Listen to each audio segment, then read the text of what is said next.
Hey, what's up guys? Welcome to the stream. So, a couple nights ago we were working on the integration of CPP DAP and the DAP debugger. So I'll just pick it up where we left it off here. So let's see. I'm feeling a little bit tired tonight, so I don't know how long I'm gonna last. It's been a long week. Hey Jono, how's it going? So let's see how it goes. Hopefully my brain will wake up, but if it doesn't go well, you know, maybe I'll cut the stream short. So we'll play by ear. All right, so yeah, so what I was doing last time, I was writing this init DAP and basing myself off of the hello debugger example here. Yes, and I remember the last time I was doing this, I was talking about, I did the part here, where was it? Yeah, here. Started doing this thing where I grab the, from the emulator, I grab the PC and get the source location. I'm gonna have to obviously make this a little bit safer, or a lot safer, because this is gonna be running on some other thread. And I need to put some thread synchronization, use a mutex and all that. But for now, I'm just gonna do it like this, because I think, yeah, I think that anyway, we'll just take one step at a time. We'll see how it goes.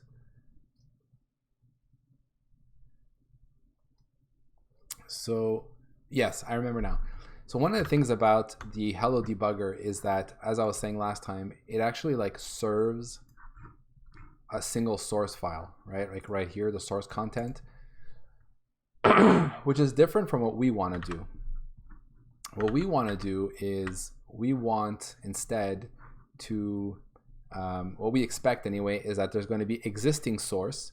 You'll set breakpoints in it or whatever, and you know, we will just present that source back to the user. We won't actually send the source. We'll just set a path. This is supported from what I've seen. What it means is you just don't set. I think it means you don't set a source reference. Or if you do, you have to come up with something unique. Let me just see again here. There was something about that source. No, not here. Source content. All right, yeah, that's it. The source request. So the source request retrieves the source code for a given source file. So I think we don't need to do this. Like in the case of, oh, you know, you already have a source. How does this work? This is the part that I'm just unsure of right now, you know. The request retrieves the source code for a given source reference. Specifies the source content to load. Either source.path or source.reference. Okay, so I think that's a trick right there. So you see, like right now, we're setting source.reference, I suppose, right? Yes.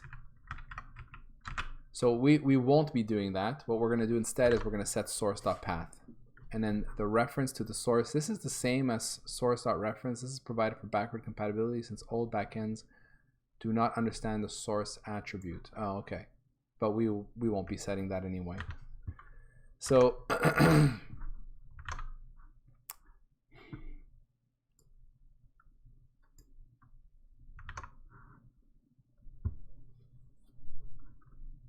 and the request itself,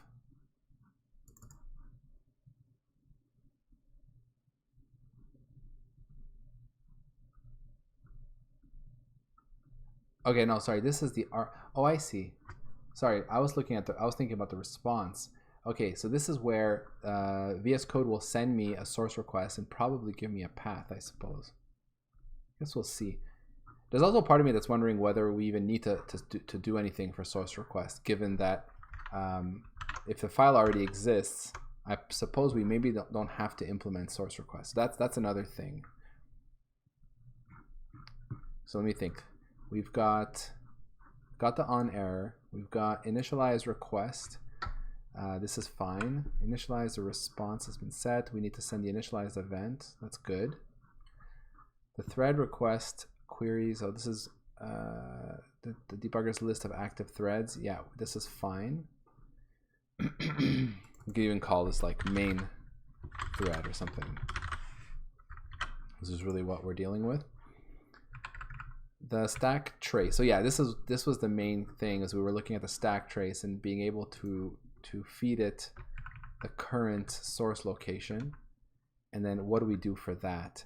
So here we said we'd set the name, possibly to the short file name. We would set the frame here and the source. The optional source of the frame.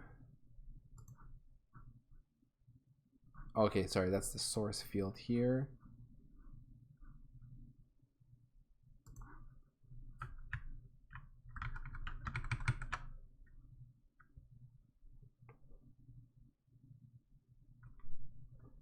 One thing I don't see here though is source.path. The path of the source to be shown in the UI. It is only used to locate and load the content of the source if no source reference is specified. Okay, so that's really what we want. Excuse me. Actually, maybe I'll do the short name thing now while we're at it. So it'll be like fs path of this guy dot file name. How about that?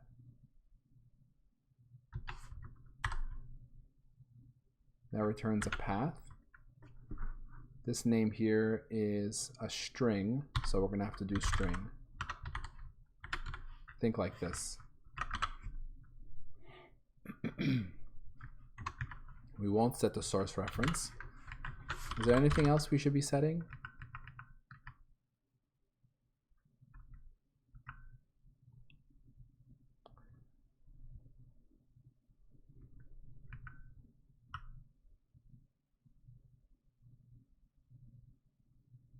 Oh, I see. Normal, emphasize, de-emphasize.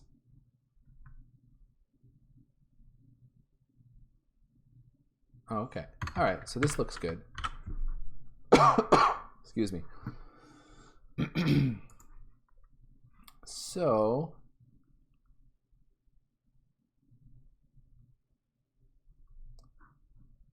okay, so this is good.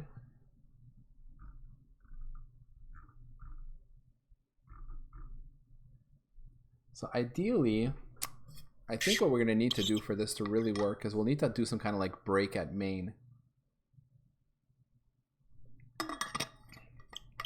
I'm going to need to set up like a breakpoint, an internal breakpoint to stop at main.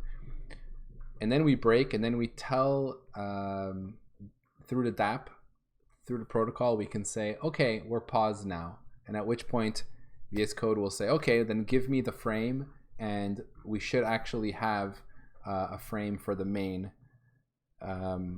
Like we should have symbols for main, and then it should actually display the file with the cursor and everything. So we're going to need to do that for all of this to work. So let's do that. So we're going to need, very similar to what I have in my current debugger. So let me go take a look at that.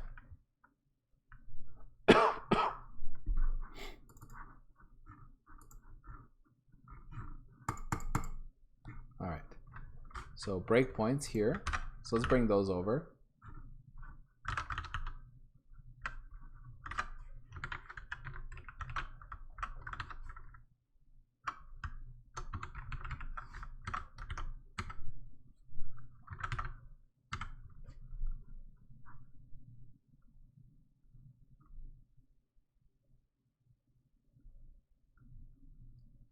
Okay, so this is basically my implementation of watch points.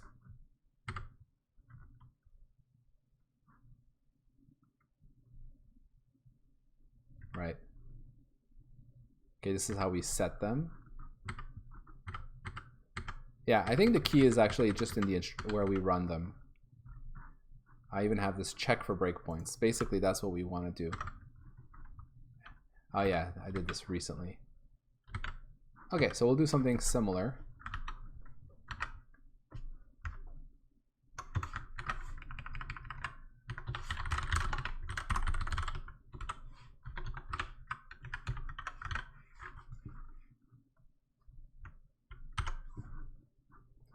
Yeah, so this was old code here. Let's remove that.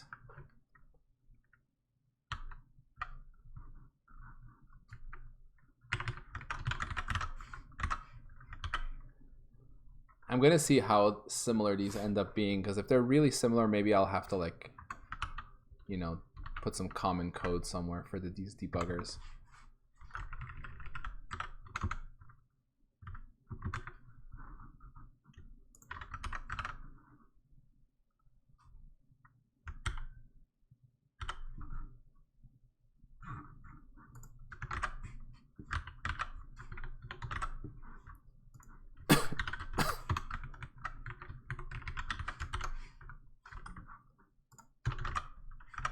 Okay. Do that.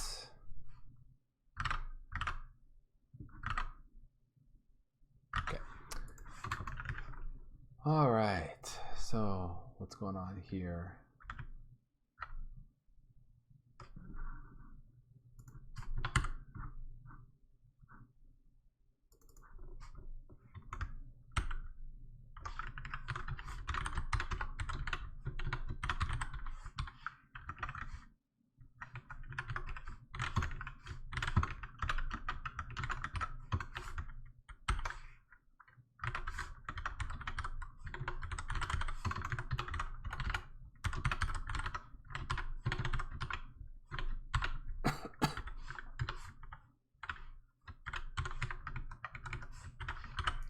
Grab the CPU.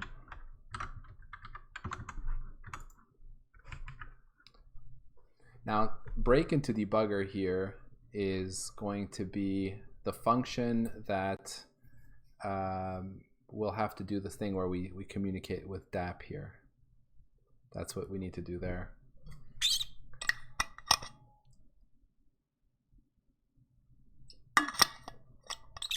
Like for instance, if we look here in the hello debugger, there is here we say step forward and then stepped. Okay, clear, add breakpoint. Where's the place where? I think it's in the main loop here somewhere. Here. So as we're running, if there's a breakpoint, we do this event breakpoint, and then that does this here.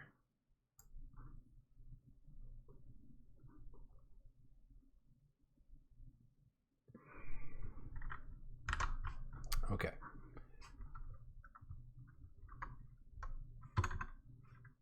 Now in our case, we're not technically breaking into the debugger, but we'll do like I think we'll do something very similar. We'll do like an event thing.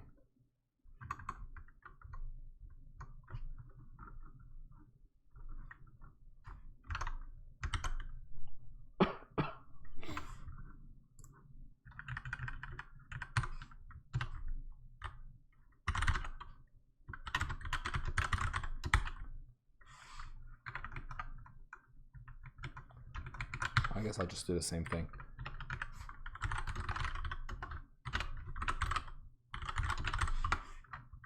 Start with that.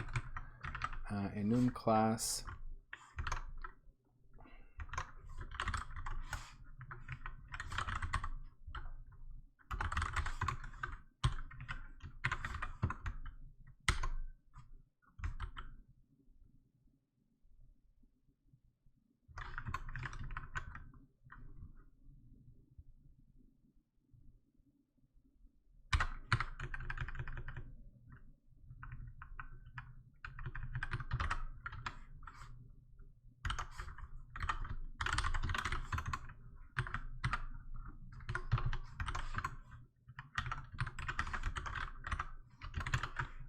here.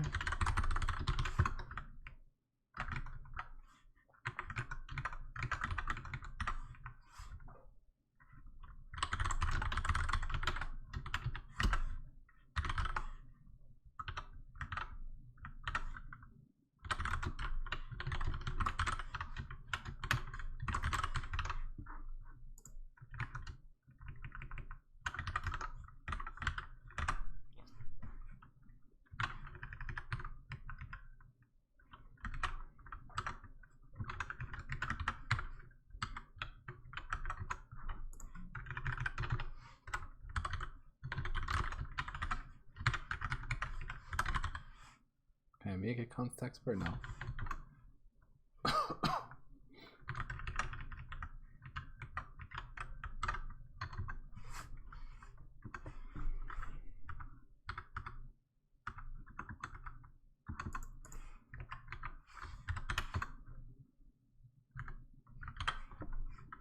Okay, so now we do this, and instead of break into debugger, we do on event breakpoint hits.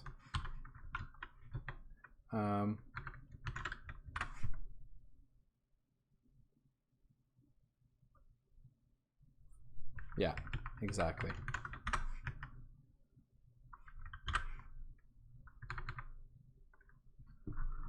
For now, I will take off this conditional breakpoint stuff as we don't need it, but we will eventually put this back in.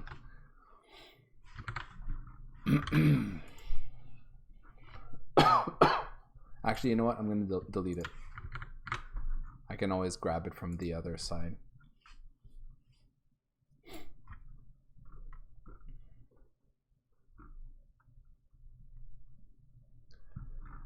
All right, so now that we have that, what I'd like to do is we've loaded our ROM here. We've parsed the RST. Init DAP got, what, who's calling init DAP actually? No one yet, right. So we're gonna do that, I guess here. Where should we do it? A lot of this is one-time stuff, right? So yeah, so actually we'll do it during the init here. So init the DAP. I know, not there. So we'll init DAP here, and then when the ROM gets loaded, that's when we want to start doing our debugging.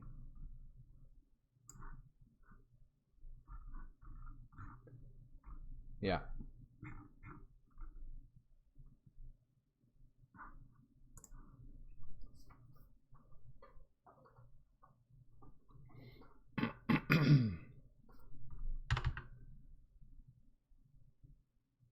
In fact, this is where we'll be binding our session. Bind session. But before then, oh yeah, so set breakpoint on main function. Now, to do that, what we do is we're going to try to find main somehow. That's not something I can do right now, is it?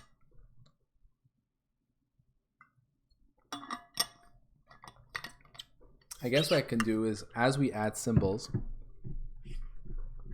I can track if ever the main gets added and maybe set that separately.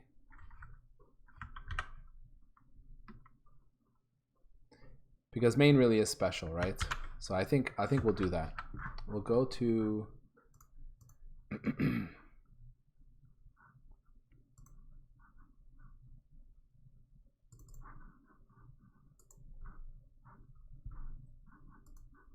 yeah, so in here,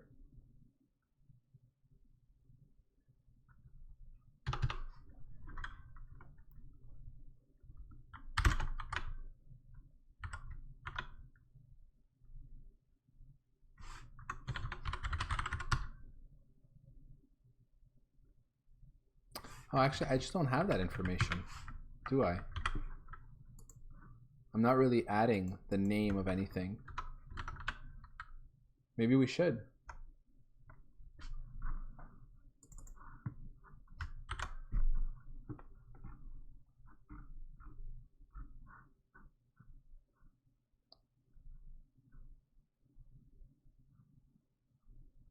Is there any other way that I can find out what main is? I don't think so.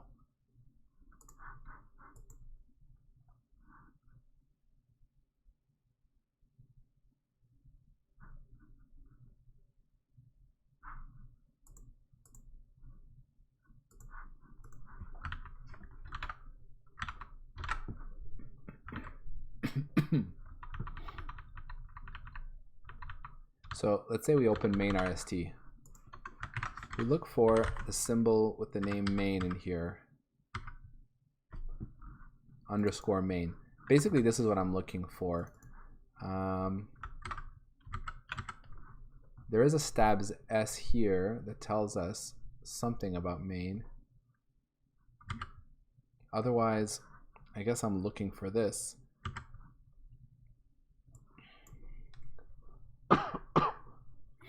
I guess I'm looking for this label. So this is not really parsing specifically for stabs, but it's looking just purely for, did I find a line that contains the main symbol? And if so, what is its address? So let's add that in here.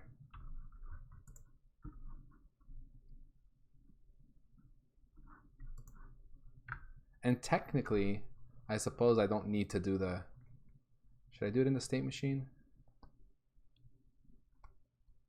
I guess it'll happen while we're parsing or looking for directives.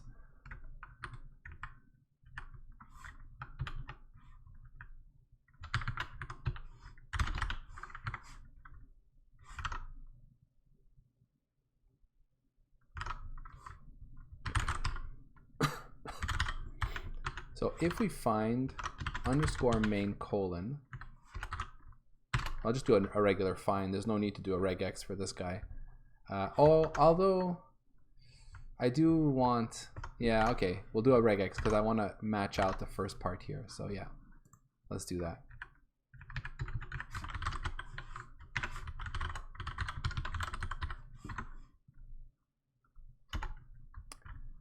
So main RE.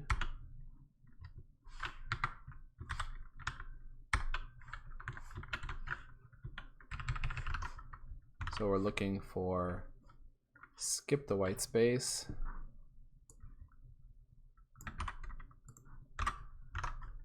Then grab the address.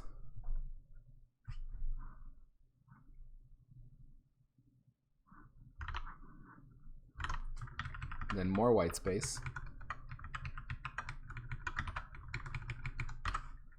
At least one or more.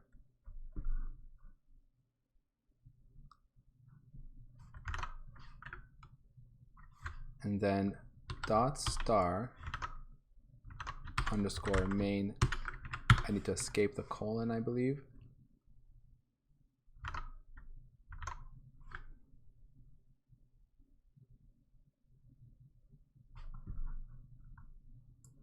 You know what? I think I'm gonna do this thing here. This is the substring for address.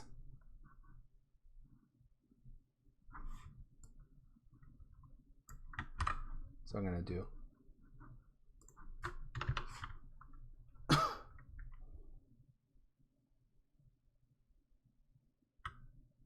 oh, I won't be able to insert that in without using a define, a macro.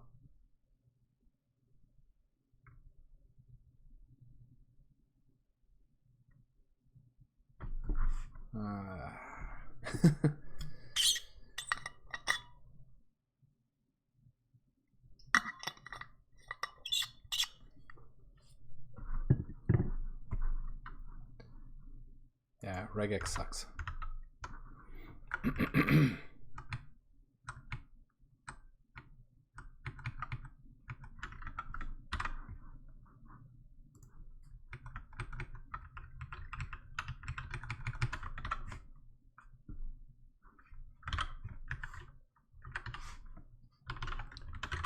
match main underscore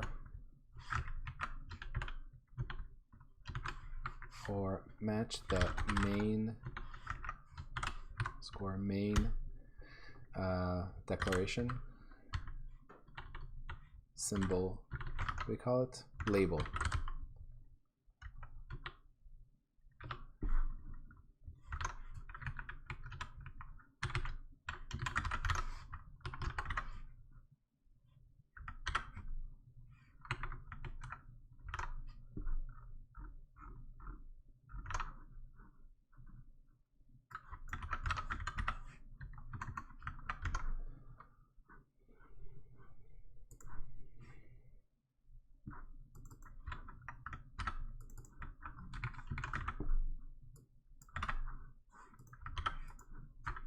Okay, so we've got this. So we come back here and we say if std regex match of line match this RE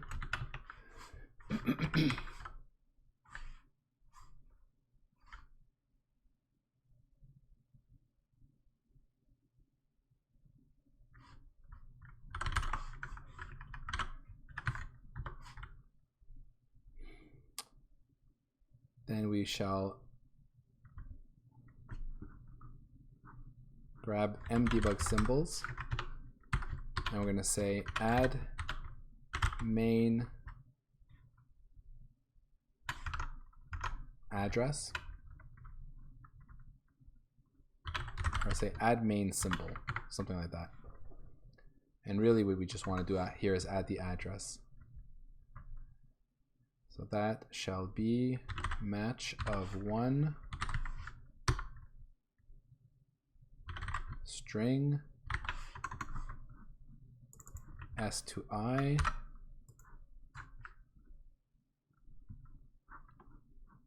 all right, so this we should definitely make a little helper for ourselves to or like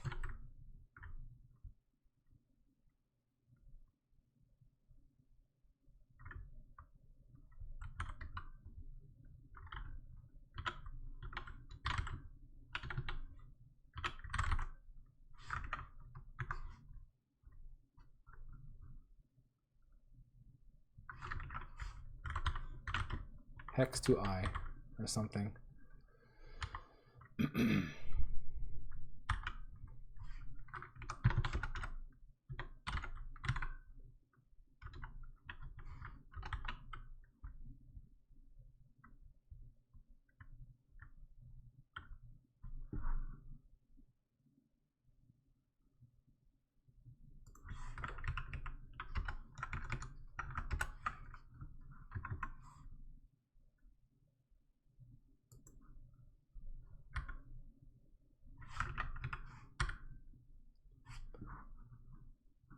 Match results is a const iterator of type string. Okay, great.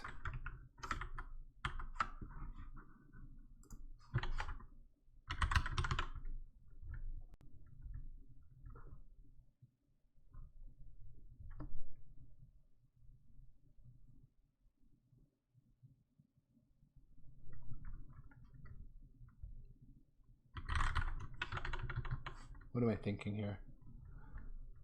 Do I want to use string?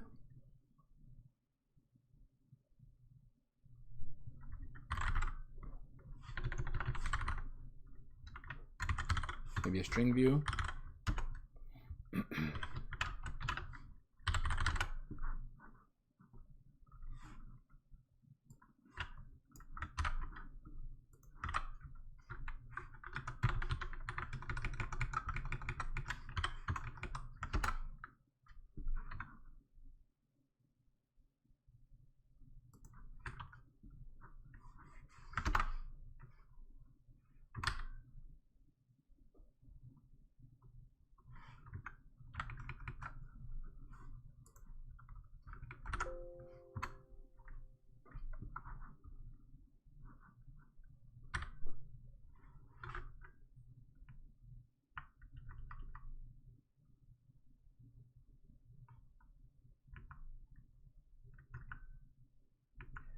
Oh, I see here that they're all written in terms of string, so it actually isn't helpful to use string view here.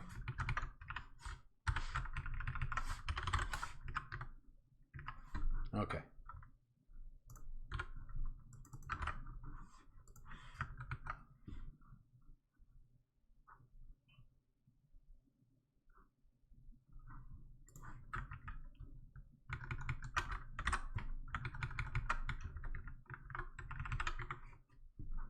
So just like we do hex to I here, and in fact, we'll go further than that. We'll say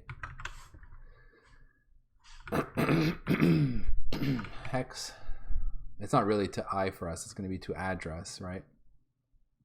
So what we'll do is we will return the static cast to UN16T right away. Because that's always going to be the case, so we don't need, and we can do a checked static cast, why not? Just like we did here.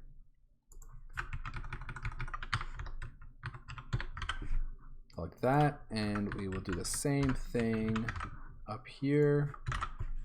So this is the address of main, and we will pass it add main symbol address.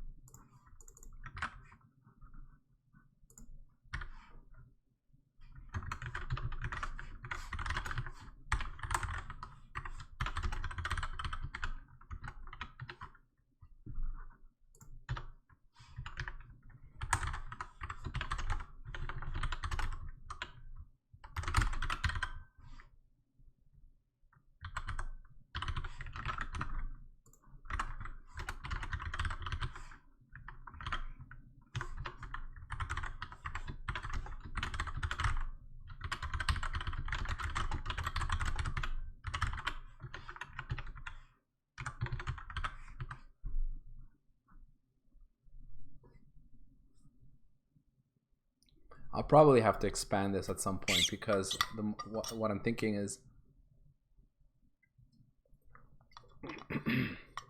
we're gonna need just the generic idea of a symbol and its address. It's not just source location. So actually, you know what? Let's expand this a bit. We'll say, so what is a symbol, right?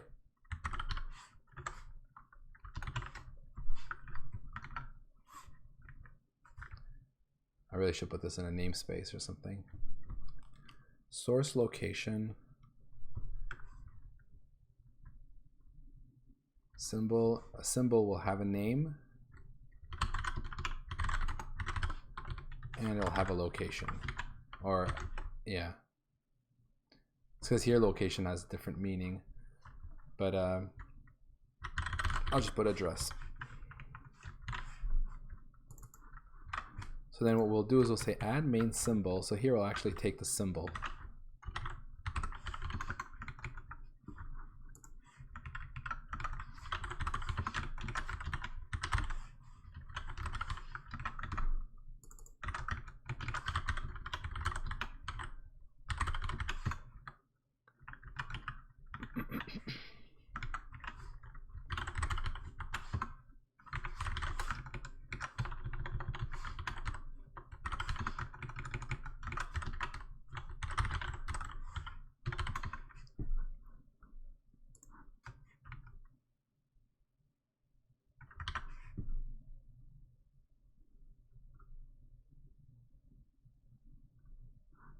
Okay, we'll go back into here. So we'll change this now to, and in fact, it's not really add, it's set, isn't it? So it doesn't make any sense to do it that way. So set main symbol. And actually, I've sort of been a fan of just doing this. Add, although for add, all right, let's do that. Set and main. Okay. So set, and here we'll say symbol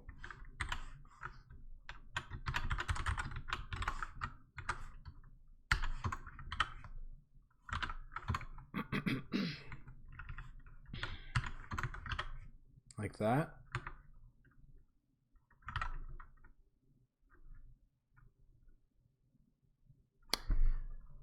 Actually, let's go a bit further. Let's do, instead of doing this, we'll generalize even further. We'll use a hash map. I mean, an unordered map. If I could spell it. Ugh.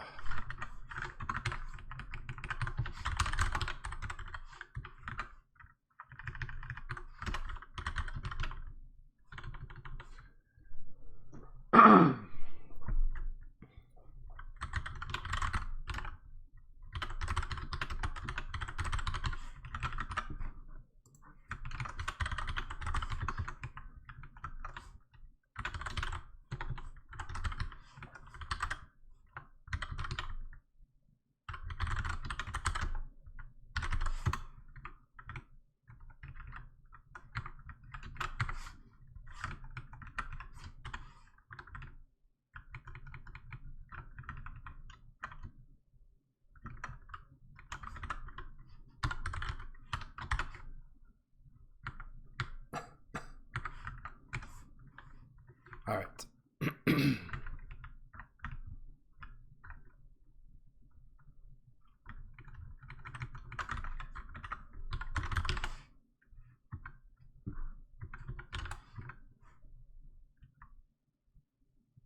I think that's right. And then over here, we'll say, okay, now this doesn't work. Symbols is an unordered map. We need to do, I forget how in place works with unordered map. I know there's in place hint.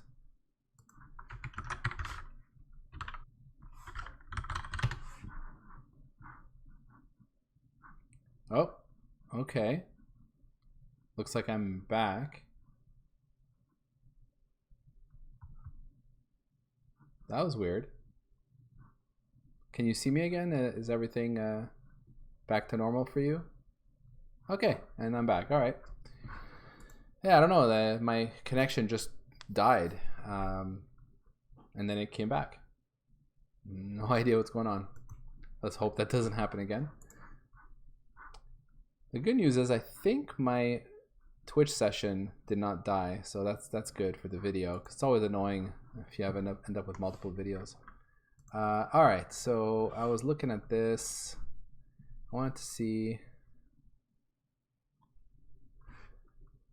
if you have a string, you can in place use Paris template constructor. Oh, that's cool. Yeah, so I think this should work.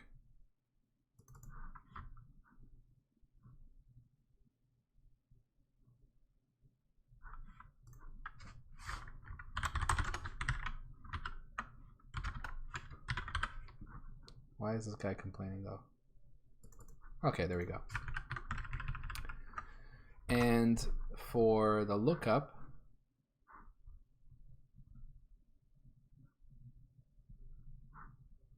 what's this try in place?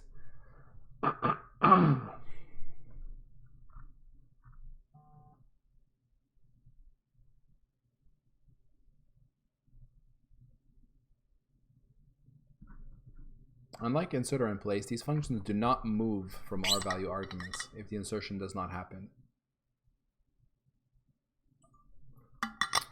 I see.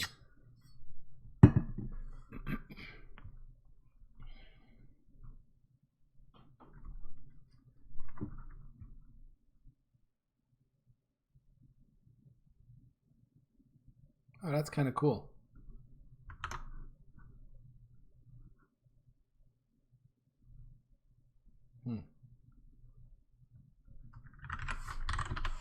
Let's use that. Okay.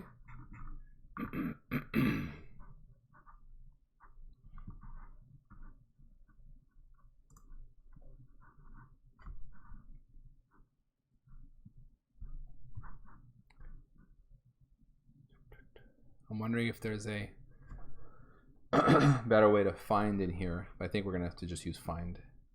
Classic classic thing. So symbols.find by name.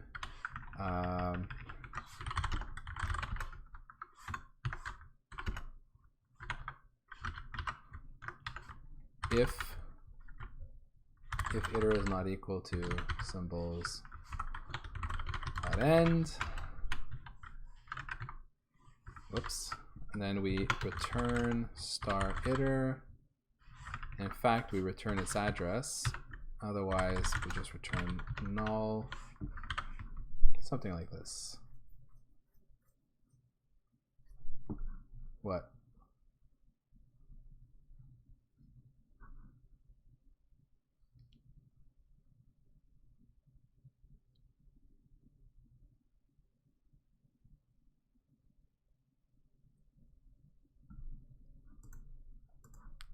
Right, okay. But isn't string view, isn't it implicitly convertible? Anyway, let's do this. What's the problem here? So we're gonna get back, oh right, we wanna return a symbol star, so we're gonna get back a symbol by reference. Yeah, so I think we wanna do this. No?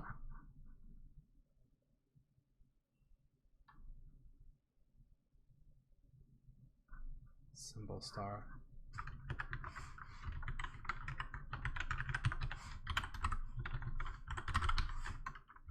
Oh, actually, I think star iter is a symbol star, isn't it? No, it's not. Oh, oh yeah, I remember. First is the key, second, and then we do this. Okay.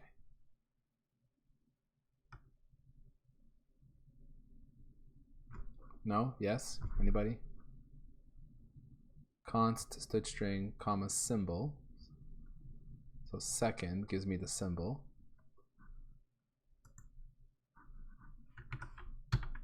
Like this.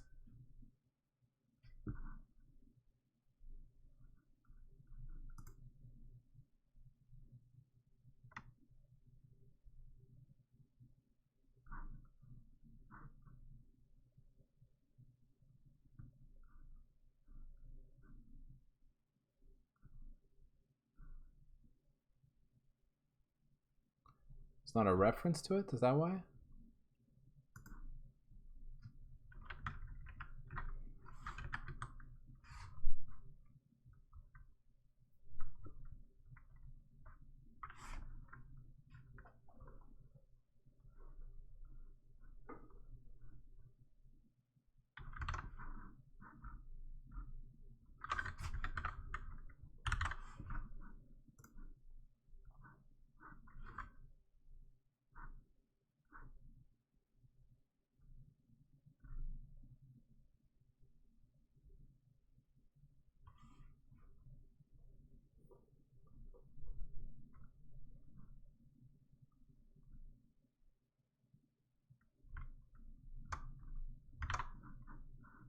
I'm not sure what the problem is. I would like to return the address of the symbol. Now, of course, it has to be the symbol that's really in the map, so it has to be a reference to it. Now, when I look here, my std pair is saying const string and then symbol. So it's not clear, but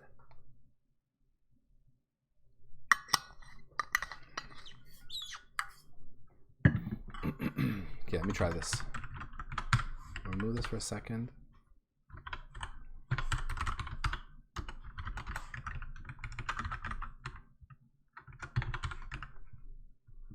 Can I do that? Oh, okay. All right. So what I had was fine. It's just that if I make this const, then I need to return a pointer to something that's const. There we go. Perfect. So we do add symbol, and we do get symbol, add source location, get source location.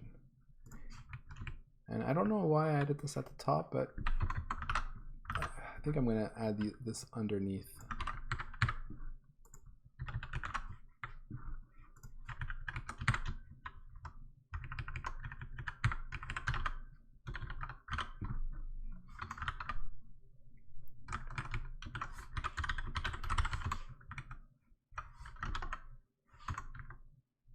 Okay.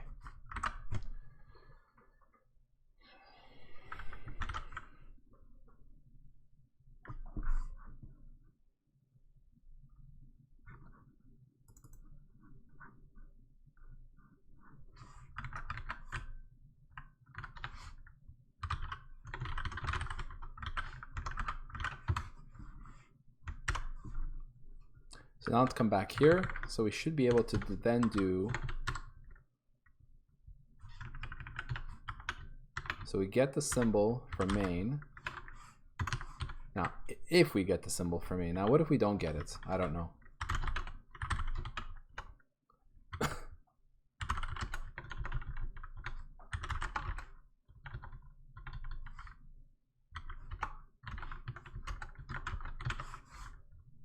What do we do if we don't find it? Should we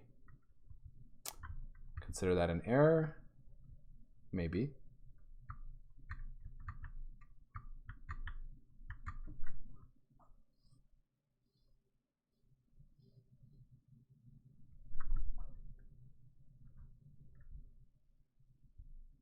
Anyway, let's say we find it. What we want to do is we want to grab the address and set a breakpoint on it. So we go to breakpoints dot add. Where's my IntelliSense? This is annoying.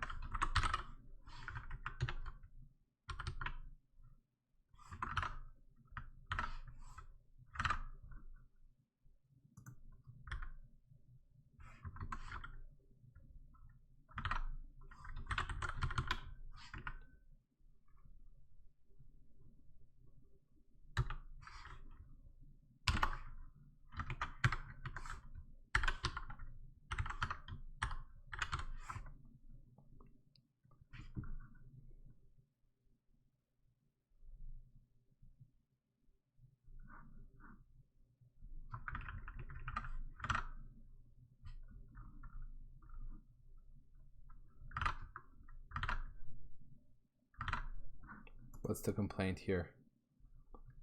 Expression preceding parentheses of a parent call must have a pointer to function type. What a parent call?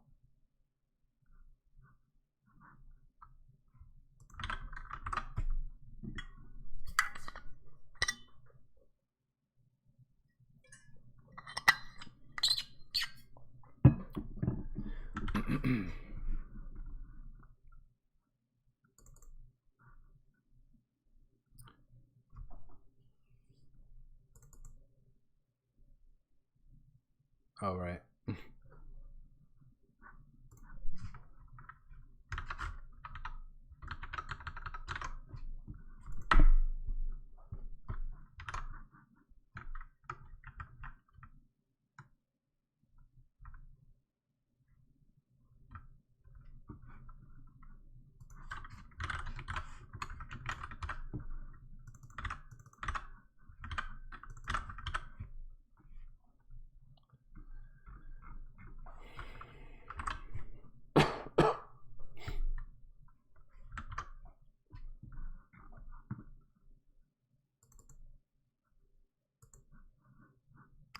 Build failed.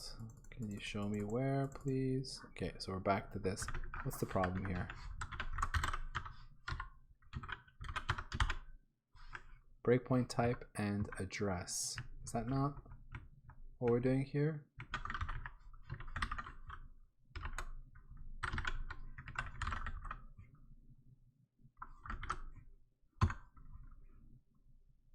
I don't want to attach to a process.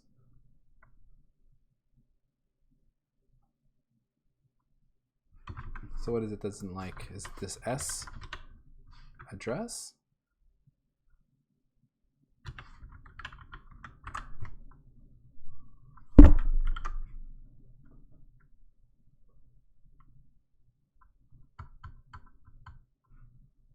Oh, it doesn't like my dot once? Oh, I'm such an idiot. There we go. It's because I was accessing the data member rather than the function. So it saw me doing a call operator and it's saying, hey, you're trying to do a call on something that's not a function pointer. Very useful error message from MSVC. Okay, so set breakpoint on main. Don't know what to do if we don't have this symbol.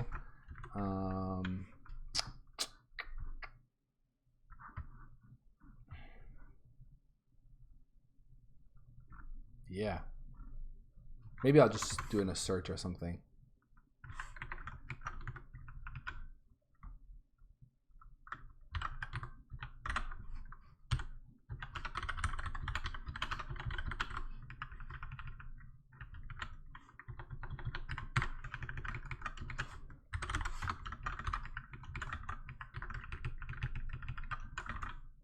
I don't know if I can use the keyword, if I can use main, because that's a special word. I don't think I'm allowed to do that. Probably, yeah, it builds, but I'll just call it main symbol. Oops. Okay.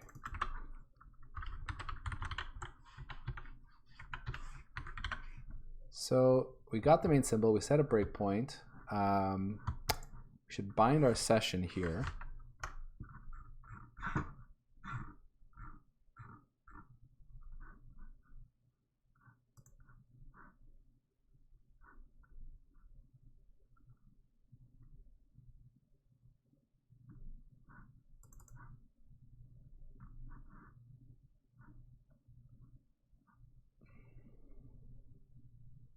Okay, there's a bit more that we have to do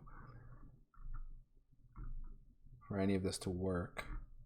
Okay. Let me see here. All the handlers we care about now have been registered.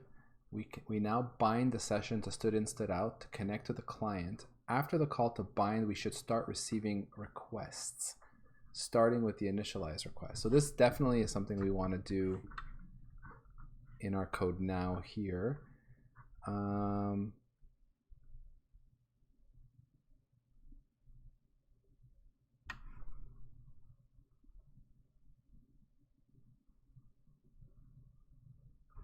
Okay, like this.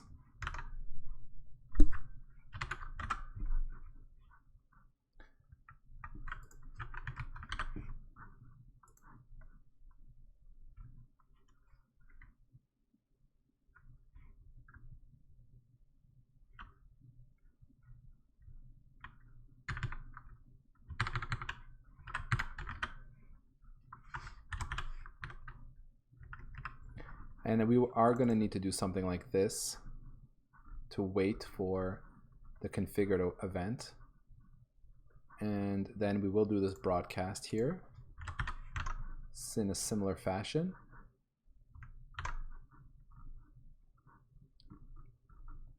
And then we'll just run. And what happens is that we'll hit the first breakpoint and then everything should sort of flow from that. Yeah. What's the problem here?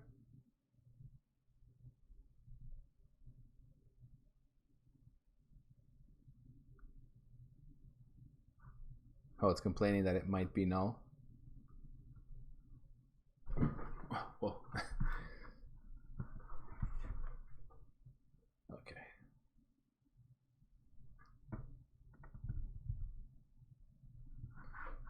Okay, you know what? Just give me 1 second.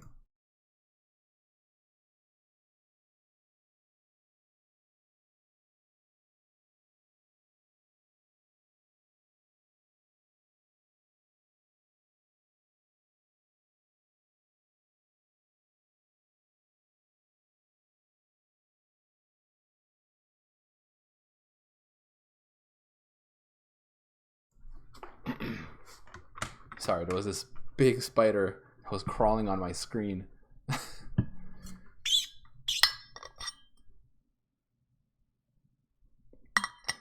I did not expect that.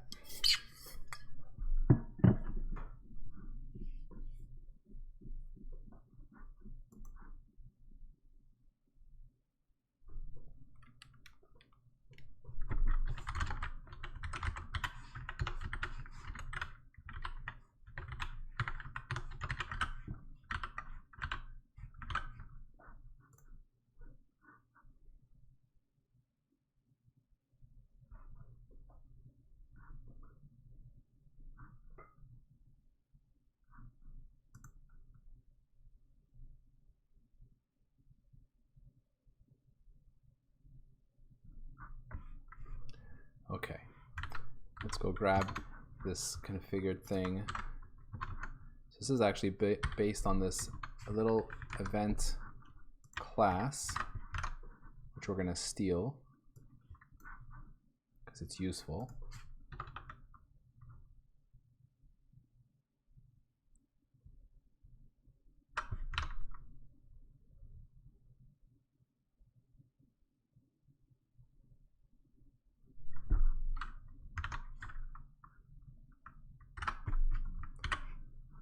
This might end up somewhere else.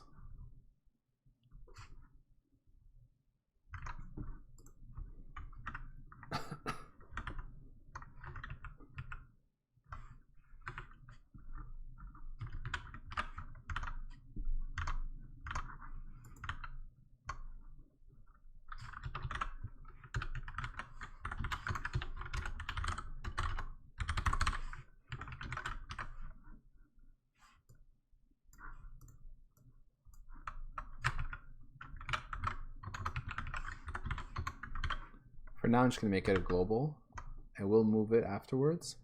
But what I really need right now is to do this. So I need to finish adding more of these requests in my init DAP.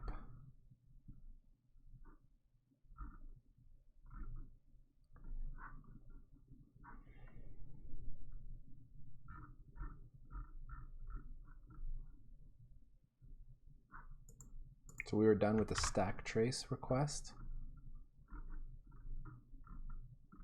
right? Oh yeah, we were messing around here.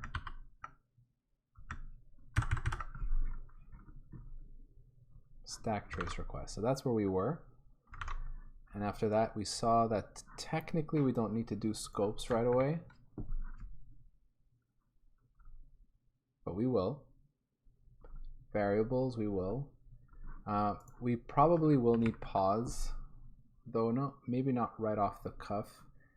Because it's going to be paused already. Continue. Next is what we're going to need to do. So we're going to need to do this one. I'm going to copy these. In fact, I think I'll copy all of them and I'll just comment out like we're doing here. Step in, step out, set breakpoints, set exception breakpoints, source request, launch, configuration done, all the way up to here. Okay.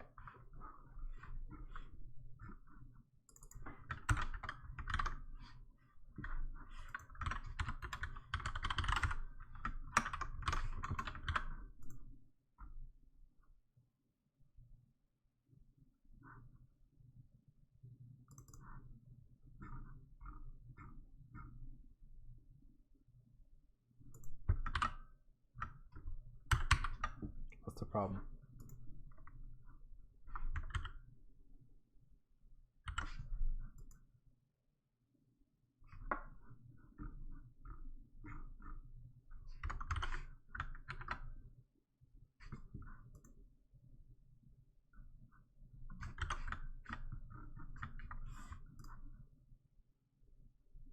Oh, right. That's cute.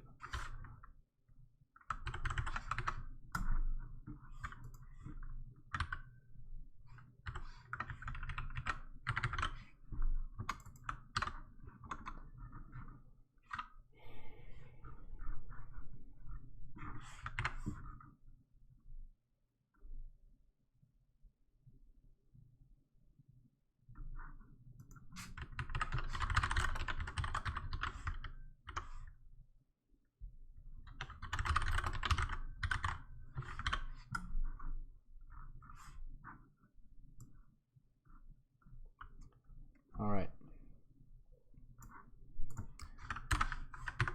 So to do, continue. We'll do this one too very soon. So here, next. So we're gonna want to do stepping as well. We'll also put a little hold on that. Right now what I really want to see, my goal is just to see VS Code. We hit F5, it launches Vectrexy, and if we actually see the main source file, and we're there, we can see all the source, I'll be really happy with that. That's really step one.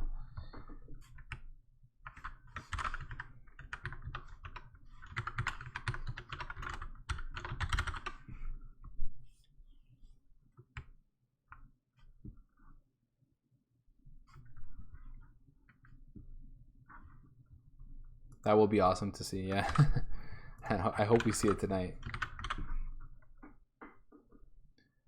Okay, so set breakpoints we'll also eventually do. I guess I don't have to keep writing to do, sort of obvious that this is all to do. Set exception breakpoints. Okay, so this is what I was saying about source request. I don't think we need to do a source request. I don't think so. I don't know.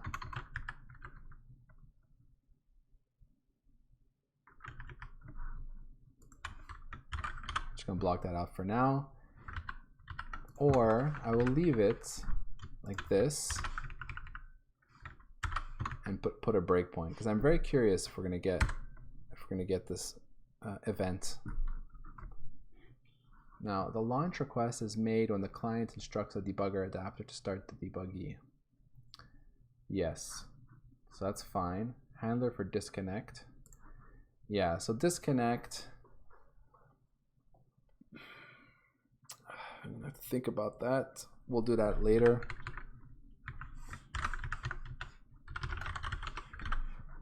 Not sure what we'll do for that yet. Probably I'll since VS, so if VS Code were attaching, we would just let Vectrexy keep running and support attach, detach. But since right now we're doing the launch mechanism, I suppose we need to basically kill Vectrexy. That's what we're gonna do. So like how he was terminating in the debugger, we'll do the same thing. Kill Vectrexy if launched. Support attach, detach. I think I would like to support attach detach, because I could like imagine you're running Vectrexy with your game, and then at one point you'd be like, you know what, I'd like to attach right now and start source level debugging. So you know, obviously that's in some future, but I think that would be really cool as well. Configuration request is made by the client once all configuration requests have been made. Okay, so this is the g_configured that we were talking about. Now, yeah, exactly. So when it's going to get that, then when we're going to be blocked waiting on here. So I think I'm going to just move this into another function, because I like having everything sort of one after another. So we'll have init DAP, and then we'll have like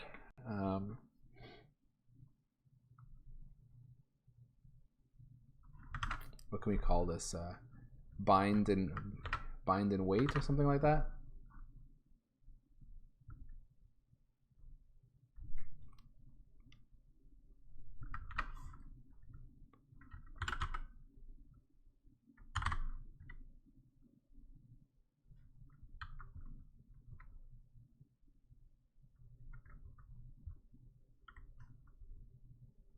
I don't know what to call it. Wait, what is it? We're going to go in here and we're going to start waiting. We're going to send the existence of there. Actually, no, we're not going to start waiting.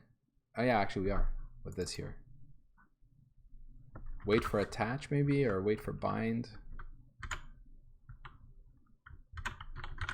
Okay, I'll come up with a better name later.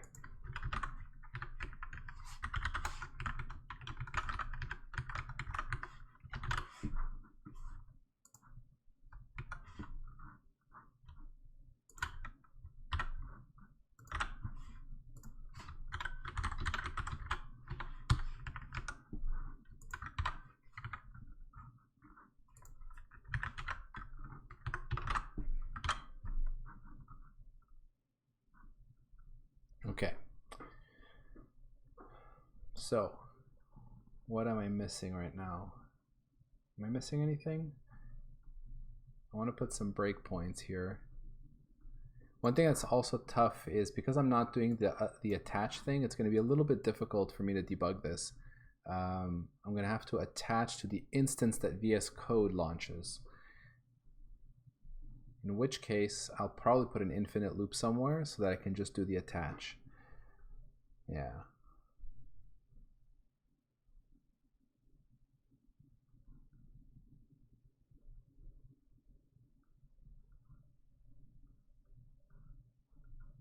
And actually, this log stuff looks really useful to be able to see like the protocol happening.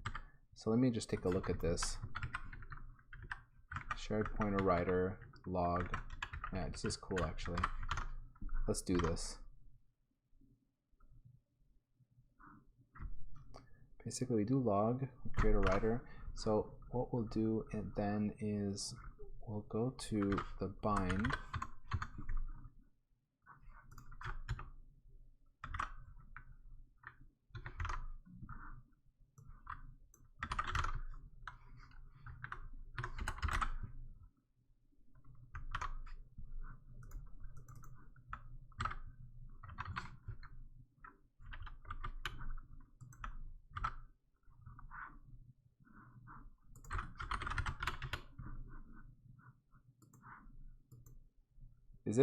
Is it not working?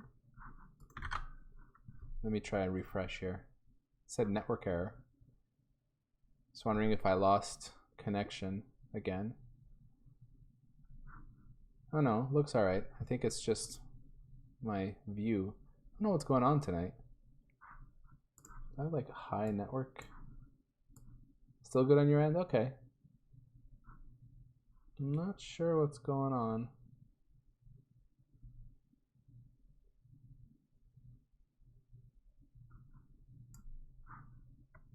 Okay. Anyway. Yeah, so path to log file, sure. Let's do that.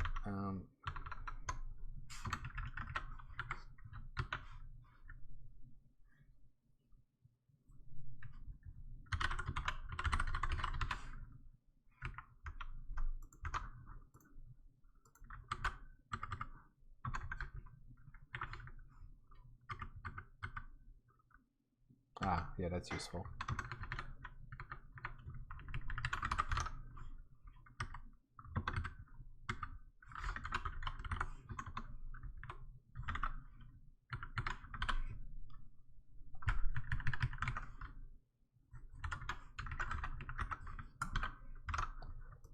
And I like this extra thing.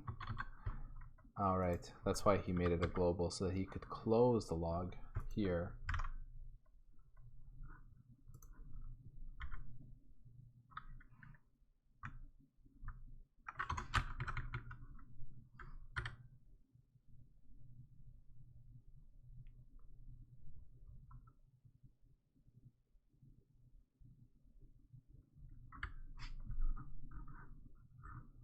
I suppose another way would have been to ask for those reader writers back.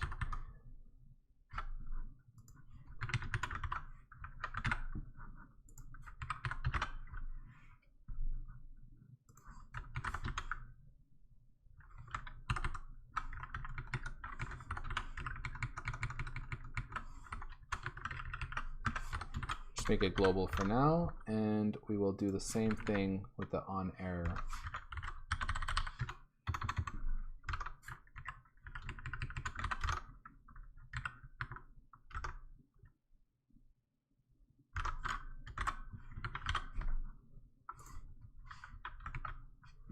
What's that trick in here again?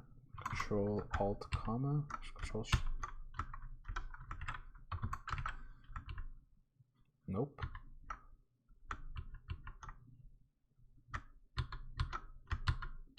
That's it. Multi-caret select.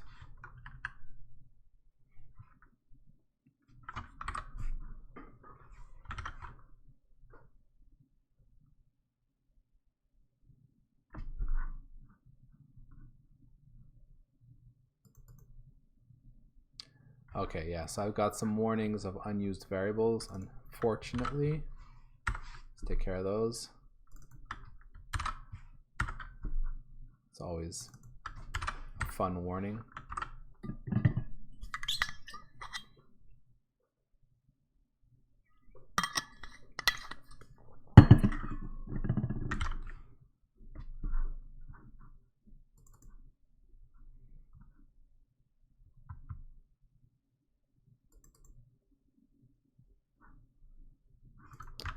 Oh yeah, would be good if I actually had the implementation of events. You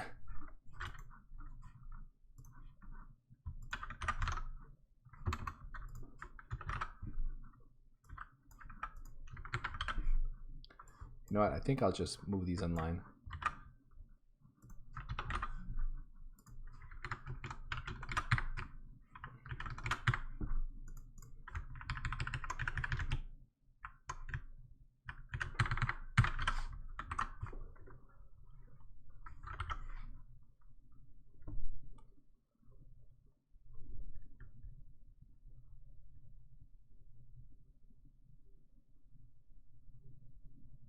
All right, so this builds. Let me just check something here in my CMake. Did I disable opt? I did, so this means I could put my breakpoints. I wanted to put one in init DAP here, or at least in the initialize here. So I'm going to put an infinite loop here just for debugging.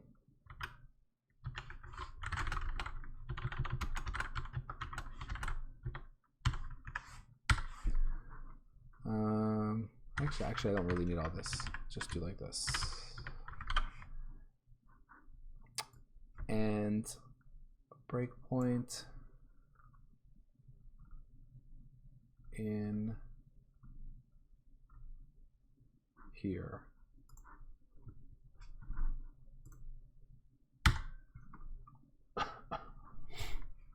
Okay, so let's see what happens if we go to our Vectrex program here and hit F5. All right, so that was not what I expected. Did I not hook this up yet? I did. I did hook it up. So what's going on here? Am I not calling init DAP? I am.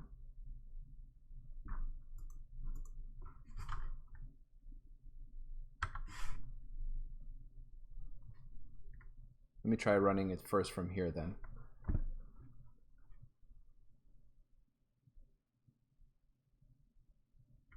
This is what I was expecting. You see now it's in an infinite loop. And then we break. We're here. We force ourselves out. And we crash on my regex because I made a mistake in here.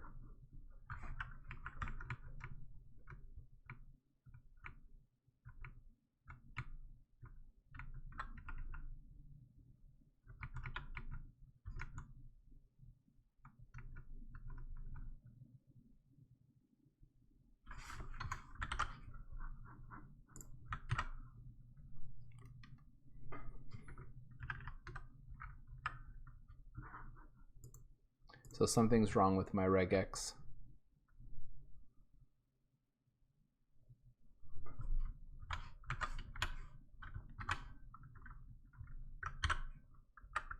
Let me just turn off this infinite loop for a second.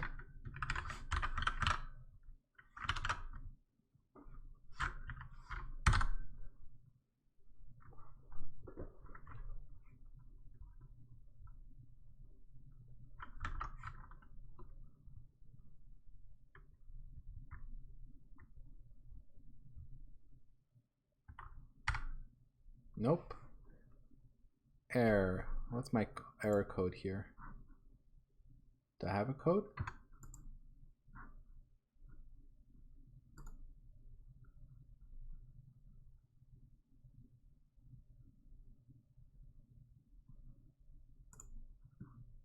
Nope.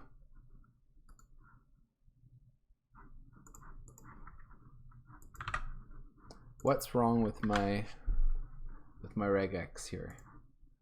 So start off with white space. I have a bracketed, it's exactly the same as what I have here, right? Yeah. Followed by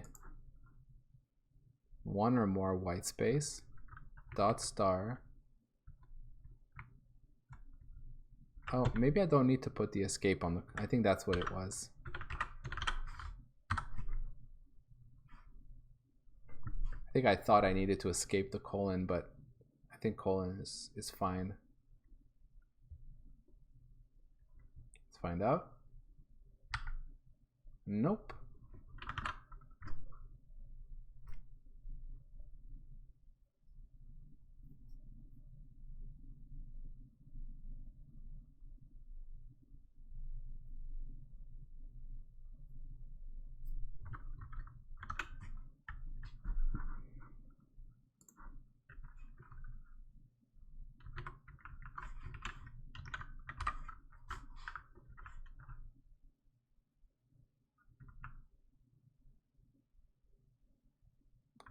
You know I don't really like regex.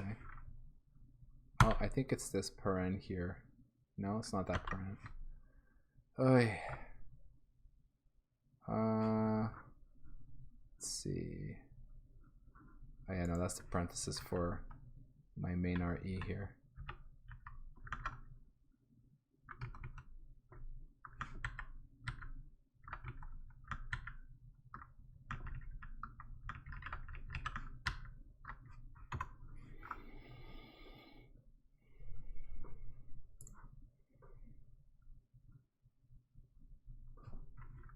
Okay, you know what? That's process of elimination. Let's just remove this and just see if this works. Let's just remove main colon and see if that actually compiles.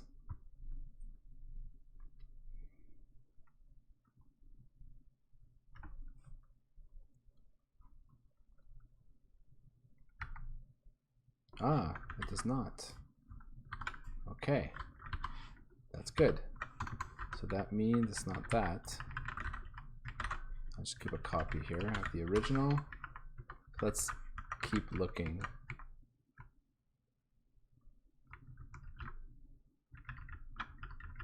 Very curious.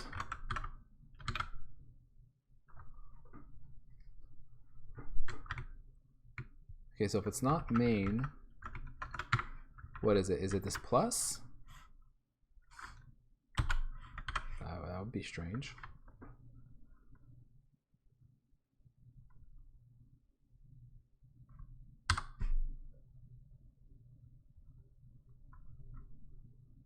I mean, plus is one or more.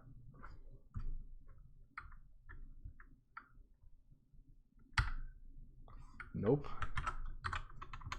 You any good at regex, Jono?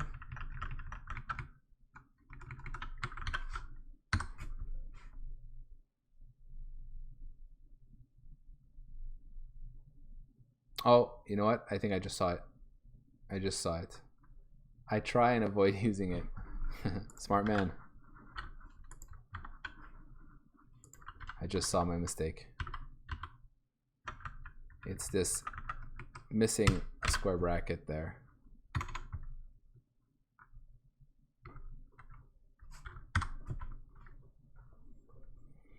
I mean, it's really useful, right? That's the thing. That's why it still exists. It's painful, it's hard to read, but it gets the job done. There we go.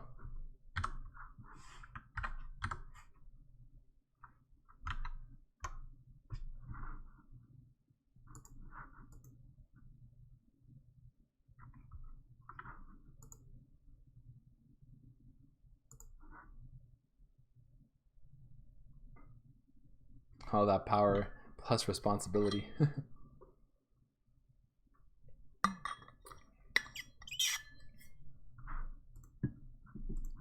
What are we doing? Oh, cool. We're waiting. Perfect. All right. So now we can go back to business. So let's do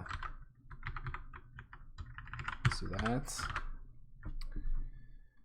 And we'll put back our infinite loop. So we know this is working.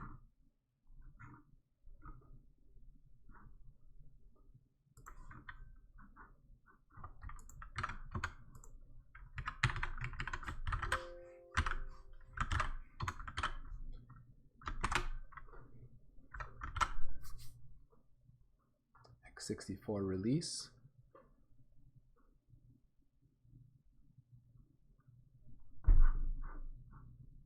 So technically, this guy should be running that version.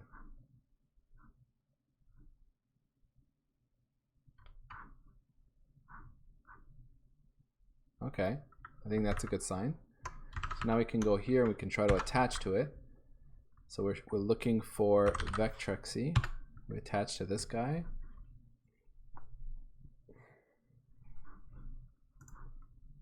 Oh, there we go. So now we're paused. We hit a 5 to, we force ourselves to continue. And I did not hit my other breakpoints, which is what I was expecting. So that's not good.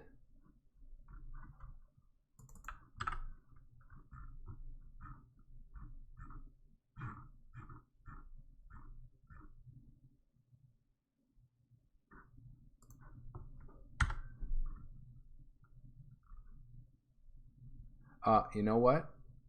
I think I didn't hit my breakpoint. That's what it would mean. I'm calling check for breakpoints here. Yeah, I suppose that's what it means. Oops, sorry about that. So if I have breakpoints, let me see. Whoops, that's not what I wanted to do.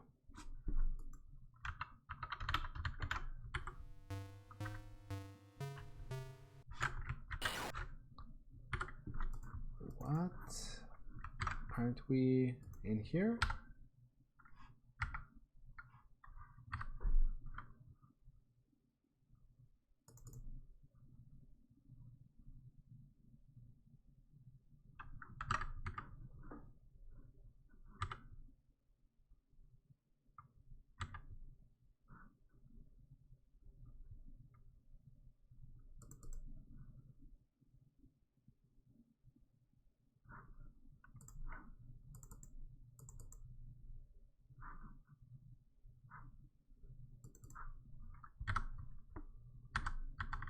Why am I? Oh, it's because I'm paused.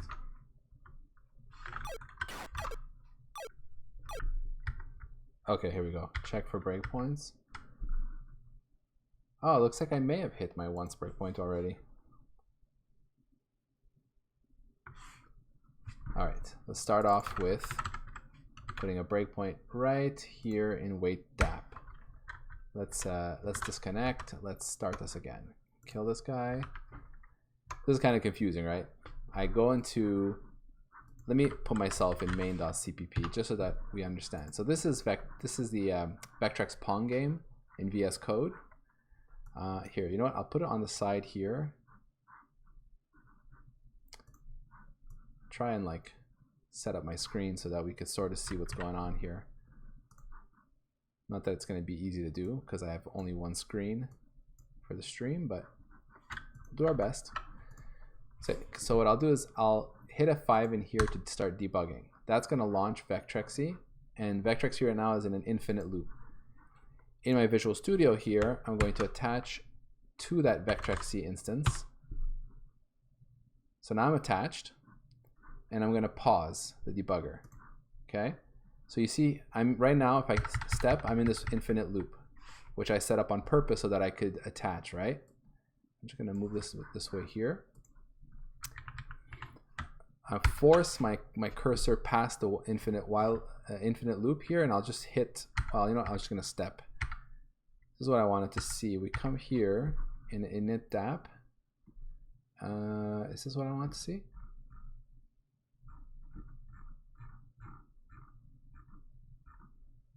Now I want to see wait DAP. Okay, F5.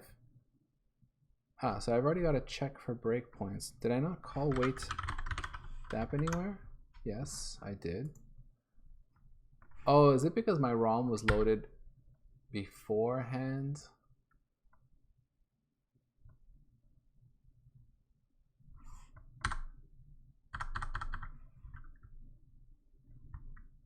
Oh, that might be it. Yeah. Load ROM. This happens before we init? That doesn't make any sense. Surely not. Okay, in that case, let me detach again. I'll kill this. I'm gonna move my infinite loop a bit higher.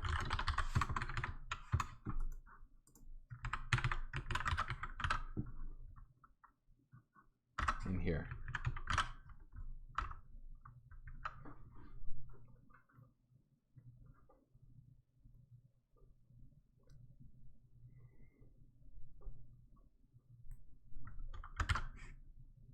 I think there's probably an extension I can use for like when a process gets launched to auto attach, or like to run the debugger and wait for attachment to a process that will launch.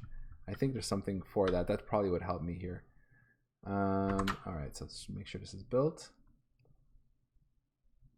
Yeah, this is good. Come back in here, hit F5. Attach to Vectrexy, and then we'll pause on the main thread. Okay, here we are. Okay, there we go. Oh, that's because this one here doesn't have debug symbols.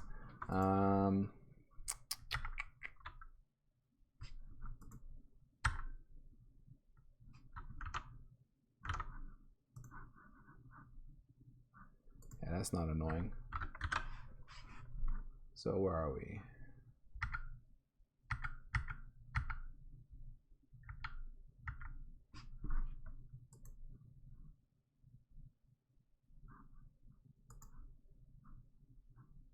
Okay, so this is a jump to itself in optimized code. Okay, so we'll just move the cursor there and hit F5. And I messed something up, right? Sometimes when you do this, it messes up the call stack. Yeah, okay. Never mind. No problem. What we will do is we'll make this guy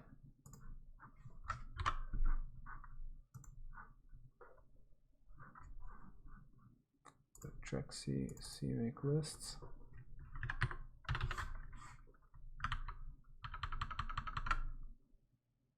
Disable opt single file, right?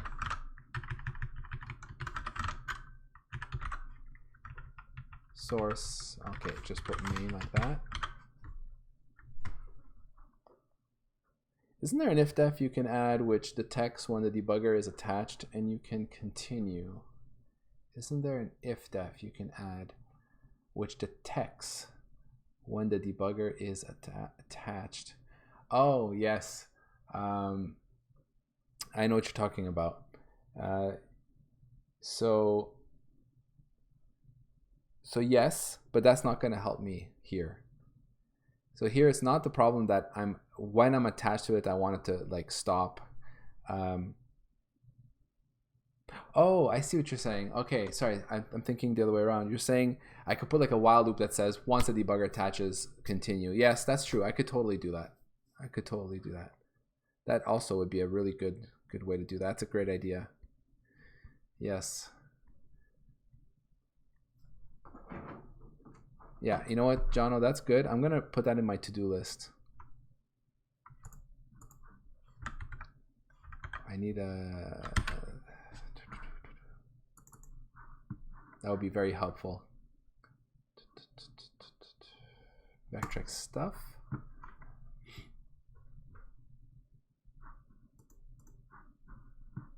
Yeah, we totally use that technique. Like I've seen that technique used in so many places too. The wait for debugger technique, wait for debugger attach. It's really good. The only thing about it is that of course it's you know, platform specific, and it's a bit annoying to write on certain platforms, but I think for Windows it's not too bad. It's not really debugger, is it? I don't know where to put it. I'll just put it up here. Add wait for debugger utility function. Okay, so back to this. So now that I did this and I build, it should remove optimizations from main.cpp, and I should be able to debug it again.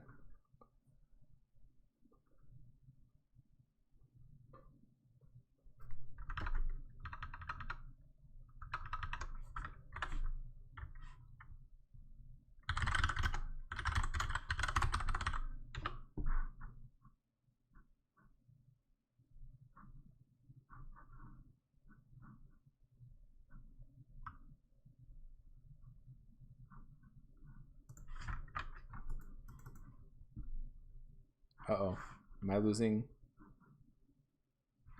Oh no, okay, it's just my machine's slow. I'm like freaking out now because of that network disconnect before.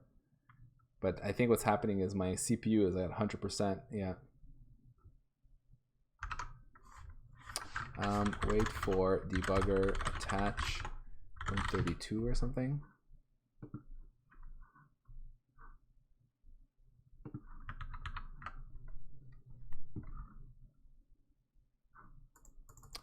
This one, is debugger present? That's the one you were talking about, right? So it'll be based off of something like this. Okay, so we built this. So let's run again from here. Launch that. Back to here, attach to Vectrexy. Yeah, because like right now I have to do this like little dance of break and all that. All right, so we go inside here. So we are doing init first. So that's good.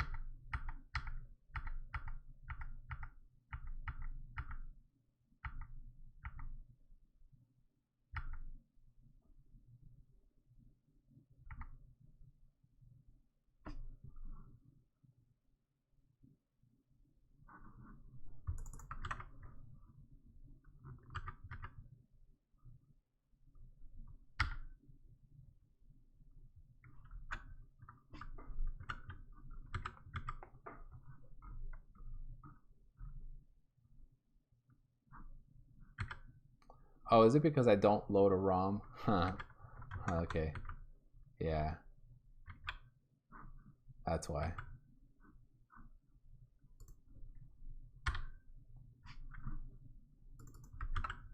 Okay, this can't work. Okay, this makes perfect sense. We need to actually be trying to load our ROM. I need to know about the ROM, right? Okay, cool. At least it makes some sense. So we come in here and what do we do? What do we do? We modify. We have to go and modify the JSON file for the package here, because we're launching this program, but we need to give it args.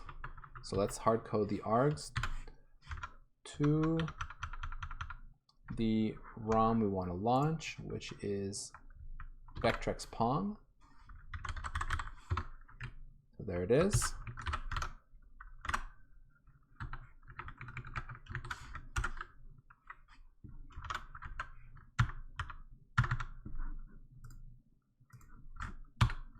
Nope.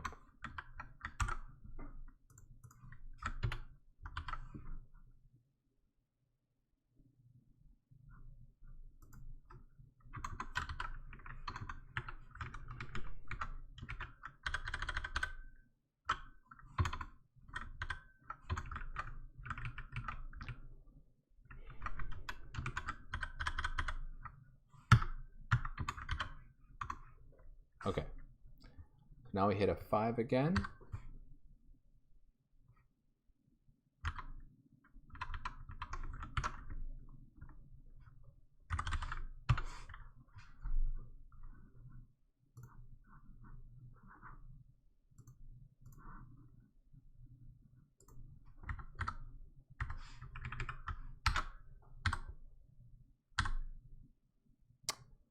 Okay, so we got to check for breakpoints again without doing the on-ROM loaded, which is a bit concerning.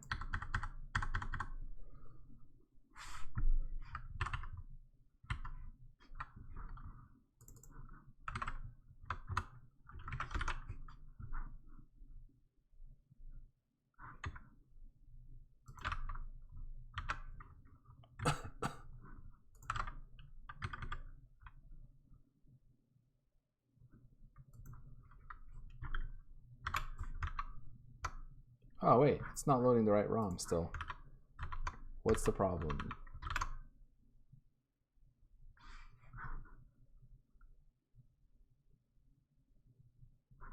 Is it not passing this? Do I need to like reload my window or something?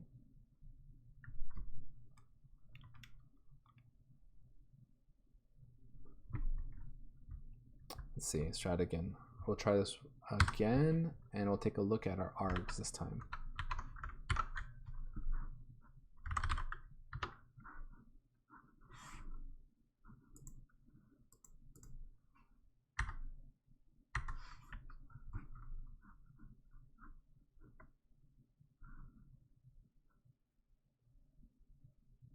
Oh yeah, we only got one argument, so it did not work. Strange. So let's try reloading here. Because it's possible that VS Code parses that JSON file on load and then doesn't reparse it, which it kind of makes sense, right? Like, unless it was like in the developer mode or something like that. See, extensions have been modified. Maybe that's part of it. Still trying to understand the dev flow here for, you know, working on debuggers in VS Code. So hit F5.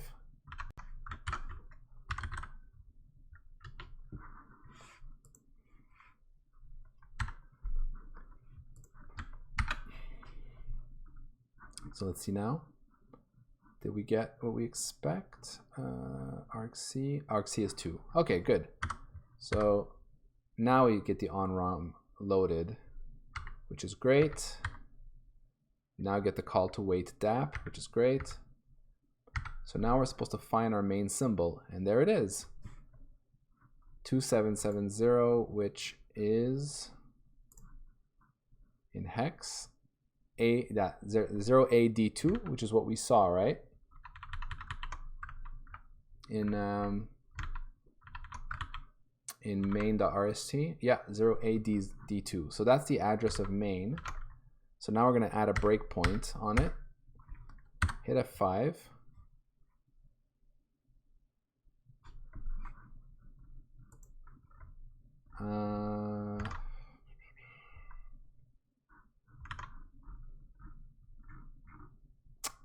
Nothing's happening, which probably means we're not handling some requests properly.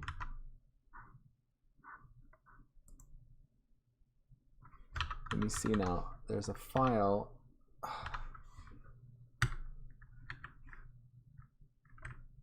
It should have been created somewhere.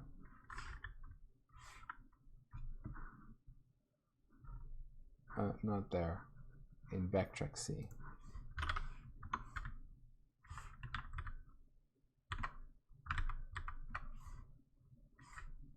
Doesn't look like it. Okay.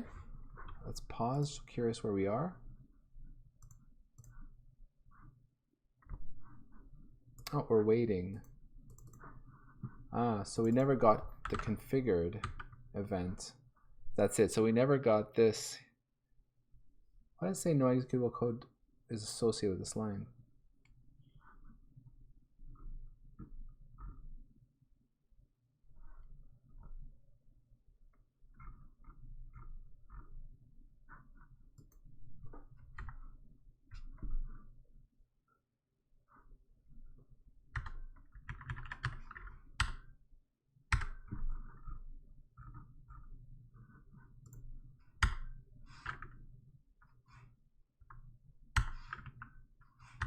Why won't it let me set a breakpoint here? Is this because even with optimizations disabled, it doesn't want to set breakpoints in a lambda expression, perhaps? I have seen this kind of thing before, though this one it has no problem with. What's the difference here?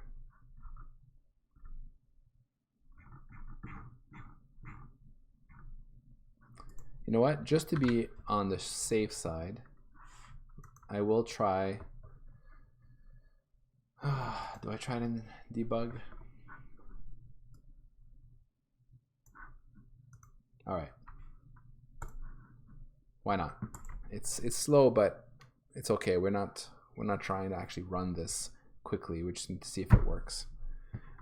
So we'll build this, and that means I need to go and change my package.json again.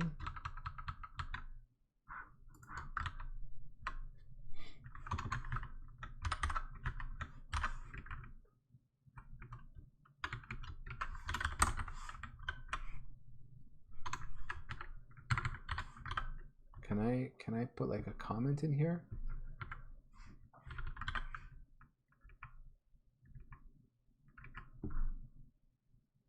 Comments are not permitted.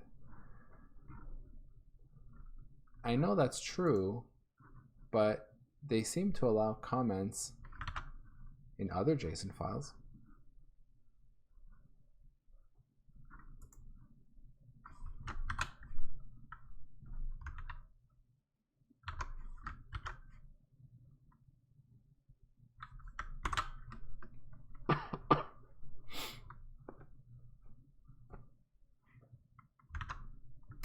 All right, so when that builds, while that builds, let me try and reload this window, see if it works.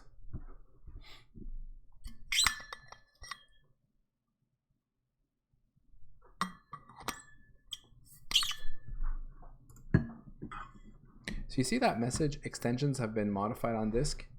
I feel like it should have given us that as soon as I touch this file. I shouldn't have had to reload the window for it to say that. It's like I reload and then it says, hey, this file got changed, and then it tells me to reload. So there's something weird there. Okay, so let's try like this now.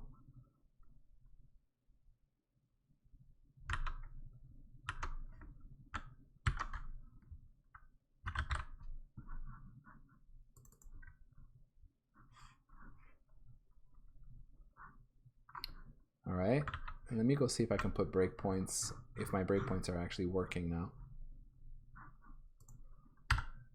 Yeah, okay. So it is some kind of sad optimization thing.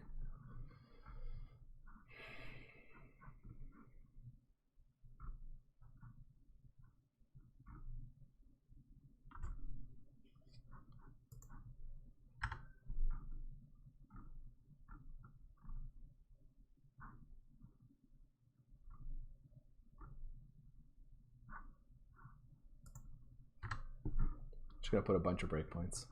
See how far we get. I guess the important ones are the initial ones here. There's the initialize request. This one should come in. Initialize response when set. We send the initialized event. We'll see if we get an error. Okay, so let's F5. We'll force the cursor here.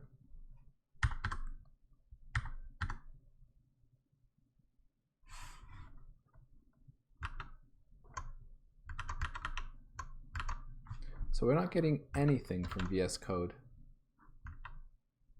Oh, okay, so we were parsing RST files. Never mind. So let's do wait here.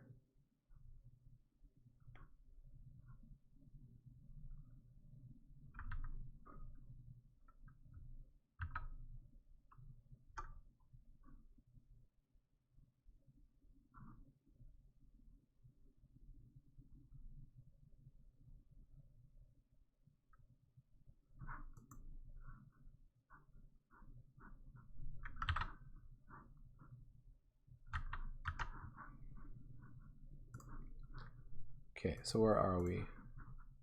We're still waiting. So we're waiting for configured, which means that we're never getting any of these requests. So what's that about?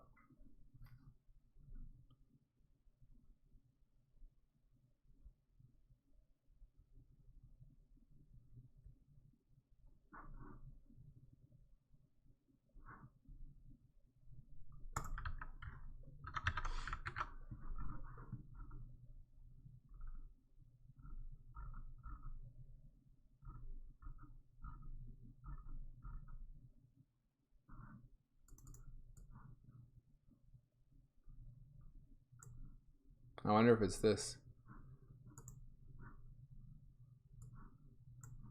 I know that there is some stuff maybe that I'm doing that's, let me see, is it in platform?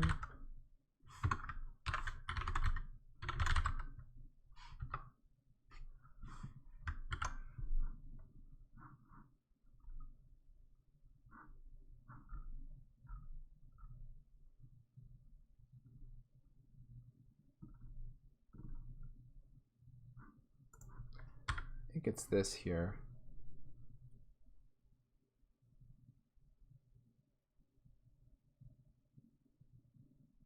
Yeah. This could be messing up my console right now.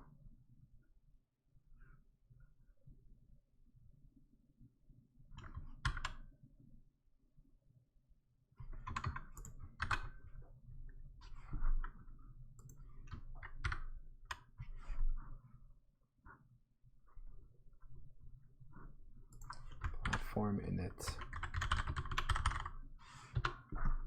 Yeah. Let me take this off. Move to debugger as platform init console. And let me try and grab this here because this looks particularly important.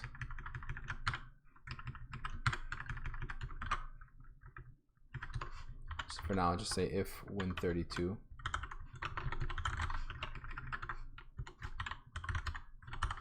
If defined anyway.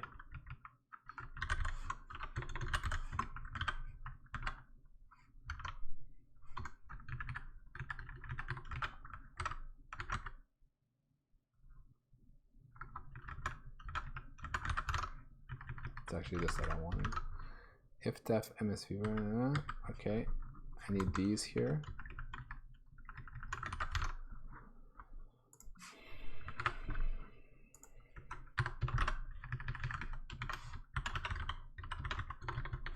I think I used win32, right?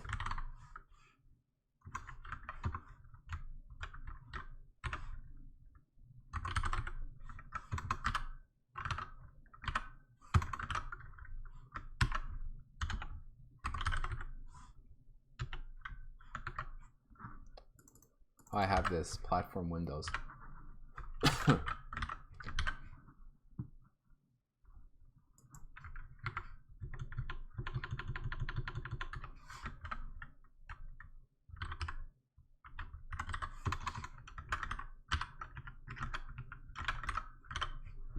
Okay, so let's do this for now.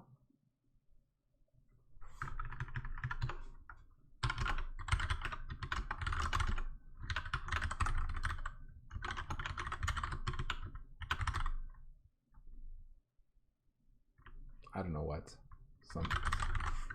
Okay. Because my thinking here is that the problem is that it's not communicating. It's communicating through standard in, standard out, and we're not communicating right now. So it's very possible that this is part of it. Oh yeah, I gotta kill this guy here.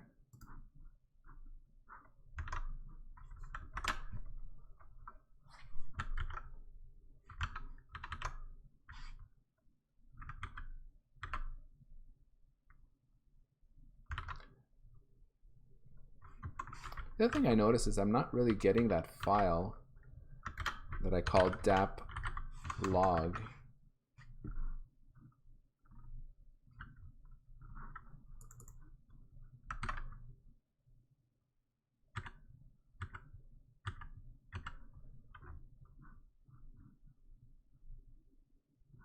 Oh, I guess we're just not getting anything on it yet. That's why.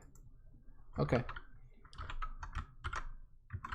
So now we try one more time here, F5.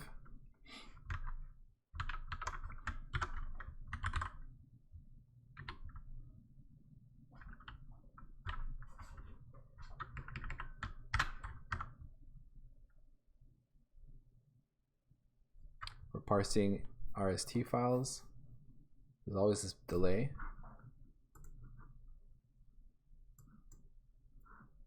Okay, there's wait DAP. Get our main, set a breakpoint. Aha! There we go. Initialize request. Okay, so now we're talking.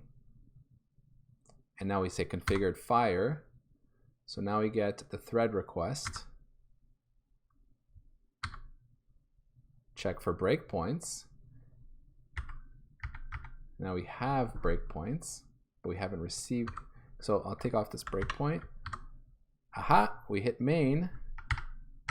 So we remove it, and then we say on event breakpoint hit.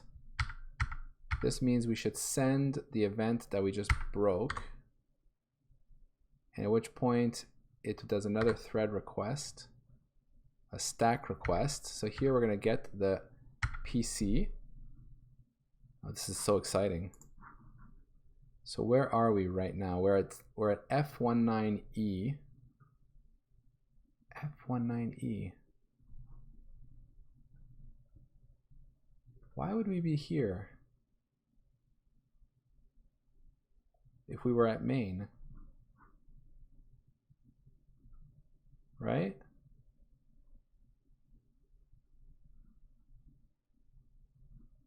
That's odd. And see, I don't have a location for that guy. Yeah. What's going on?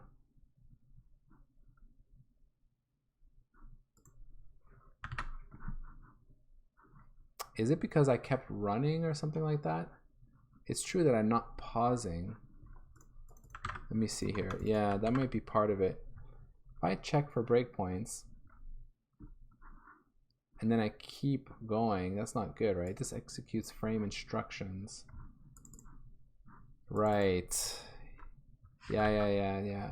Oh yeah, there it is. If break into debugger, I have to be able to break here, obviously. Okay, almost there, guys. We're almost there. Almost to a point where we can see, hopefully, some code in VS Code. All right, so let's see here. Check for breakpoints.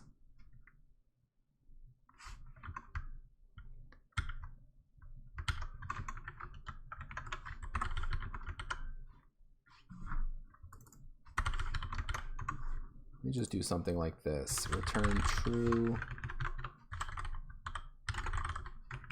Still not sure what I want to do, but we'll do this. If check for breakpoints.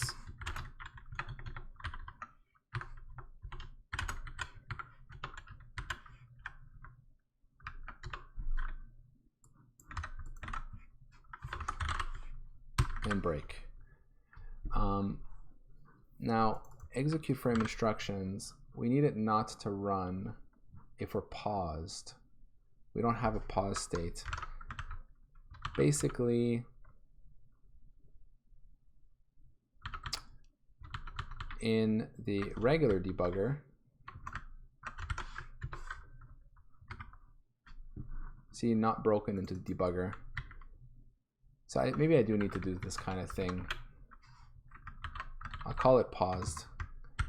It's a little bit different with the DAP debugger, right? So let's do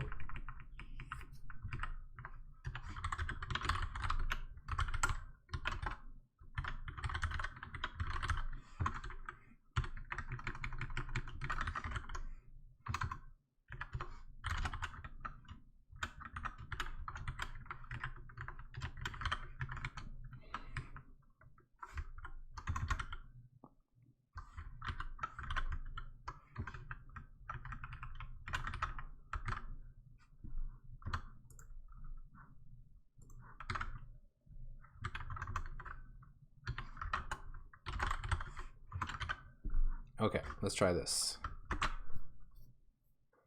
I'm gonna need to do this a lot better, probably with some kind of little state machine, and I don't want to have like a bunch of little variables everywhere synchronizing on atomics. This is very messy. What I think I need to do is have some kind of like command queue where the debugger makes, when it makes a request, you know, we say the debugger would like for you to break, and then we'll have a little queue of like commands like, oh, what's the next command that we need to do? Oh, it's a break. Let's break, you know what I mean? Oh, it's continue, and stuff like that. So I think that will be a lot cleaner. It'll be safer. I don't have to have like too much synchronization across the threads. Something like that. So, okay, this built. So let's try again. F5 here.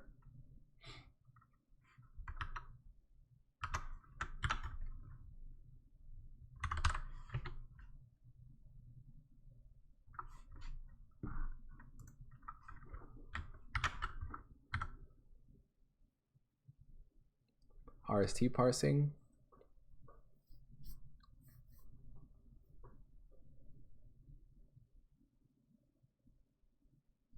Okay, wait DAP. Okay, a whole bunch of these. I think I'm gonna start to, at least, I'll just keep initialize, but I don't need this one. Set breakpoints, I'll disable. Configuration done, take it off. I guess I could remove this one. There's my check for breakpoints. We got our breakpoint, right? And now we're gonna return true. It's gonna say paused, F5. So here's our stack, and this is what we wanted to see. Now my PC, there we go, 0AD2, that should be perfect. Get source location. We have a source location for this. The name is main.cpp with this path, source. This path is no good. It's not gonna know what to do with this path. We're gonna need to give it a full path to this file because I only have this relative path, right? Okay, we're gonna have to fix that. And whatever for the stack frame. So let's just see what happens here. And then we do a source. Okay, so it actually does make a source request. And I wonder if it makes a source request because it couldn't find the file. Look at this. Look at this. Main.cpp with a quote, no less. This is very interesting. Okay, so copy path. I just want to see what happens. So I'm just going to hack it in for now.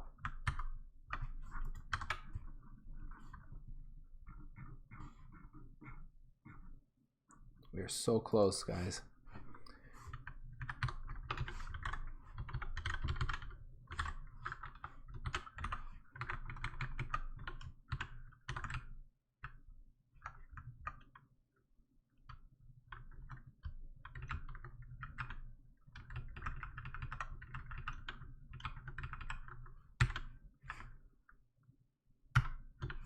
Okay, so this is part of the path.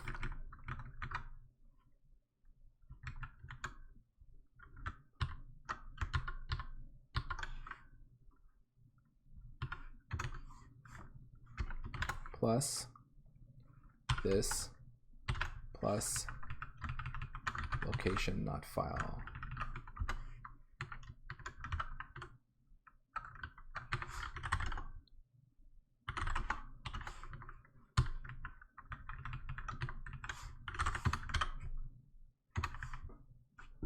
Oh, actually, it's not plus. It's just like this. And actually, what we really want here is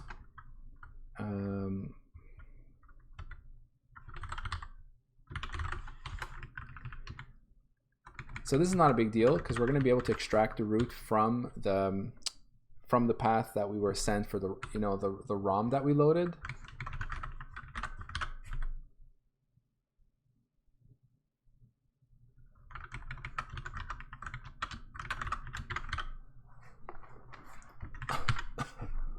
So what's the problem here? Oh, this wants a string.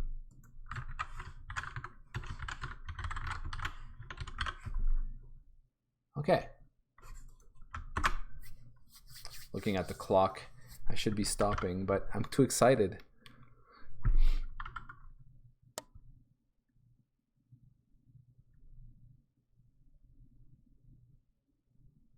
Okay. Let's try this again. It was here, yeah, F5.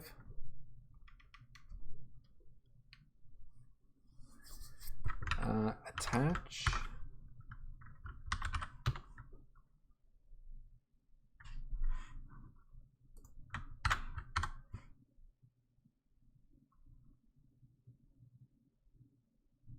RST parsing, which I really need to speed up. I find it takes way too long.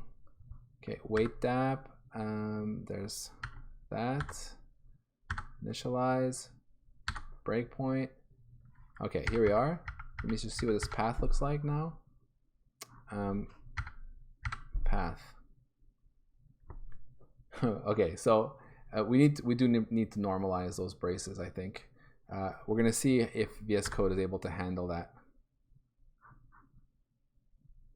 Oh, okay, so that's interesting. Unable to open main.cpp. Unable to read eData code active Vectrex Pong, and then it's got those extra quotes in there. Why does it have these extra quotes? Oh, it's because, oh, okay, that's why we were seeing the quote before. It's because the quotes are embedded in the name that I parse out. All right. Always little more, tiny more things, right? RST parser.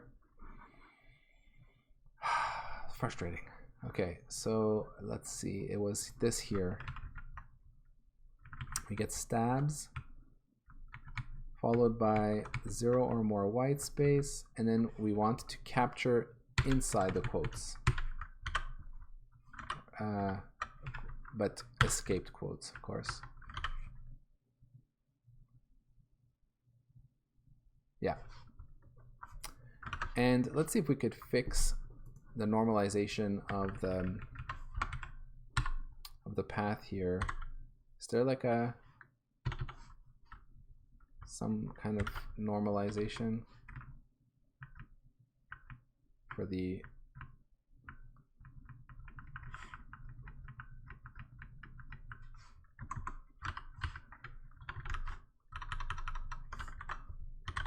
stood path C++, normalize separators, not boost file system though, but canonical. Ah, could that be it? Is there a stood path canonical?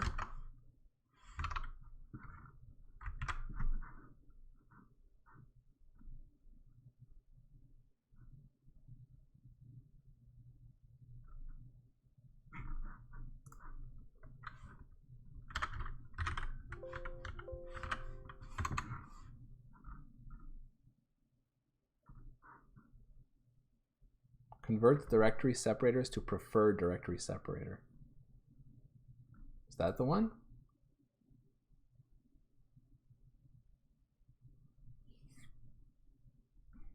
Okay, let's try that.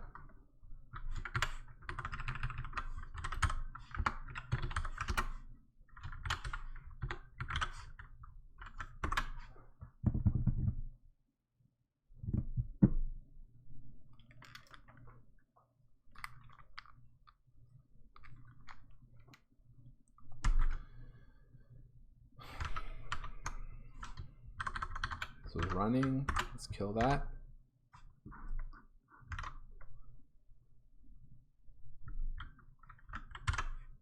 All right, F5. I guess I could remove that infinite loop now. Although, no, I still want to be able to debug this. RST parsing. No, that wasn't so bad.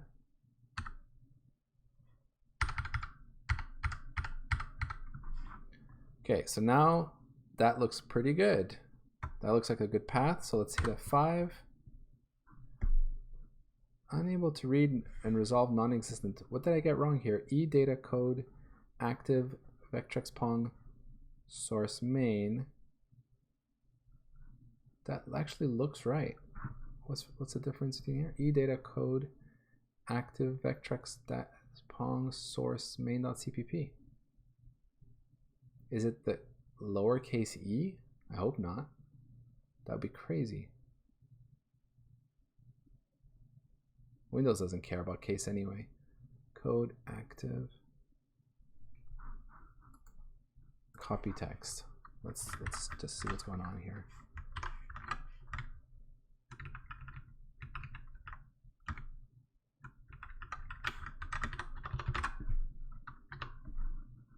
Sometimes you can't see it, right? Let's go to main.cpp and copy this path. Ah, what's up with that?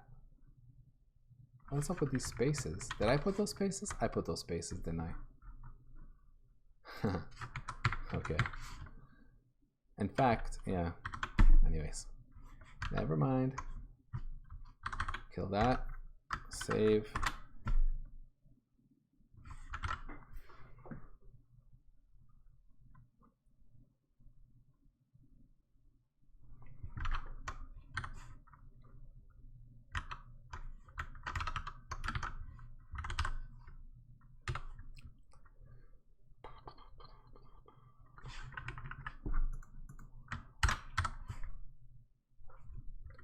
Okay, this is the one. I feel it.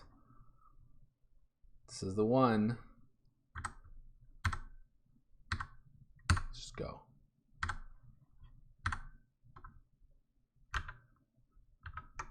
Hey, look at that.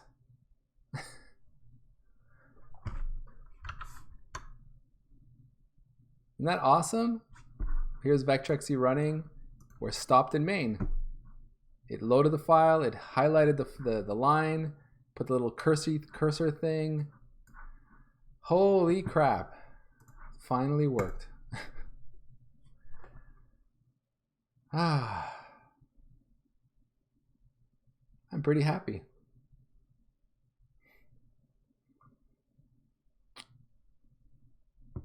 This is very cool.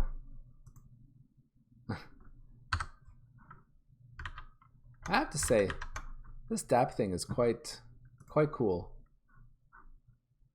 Look at that, pause on breakpoint, main CPP 34.1.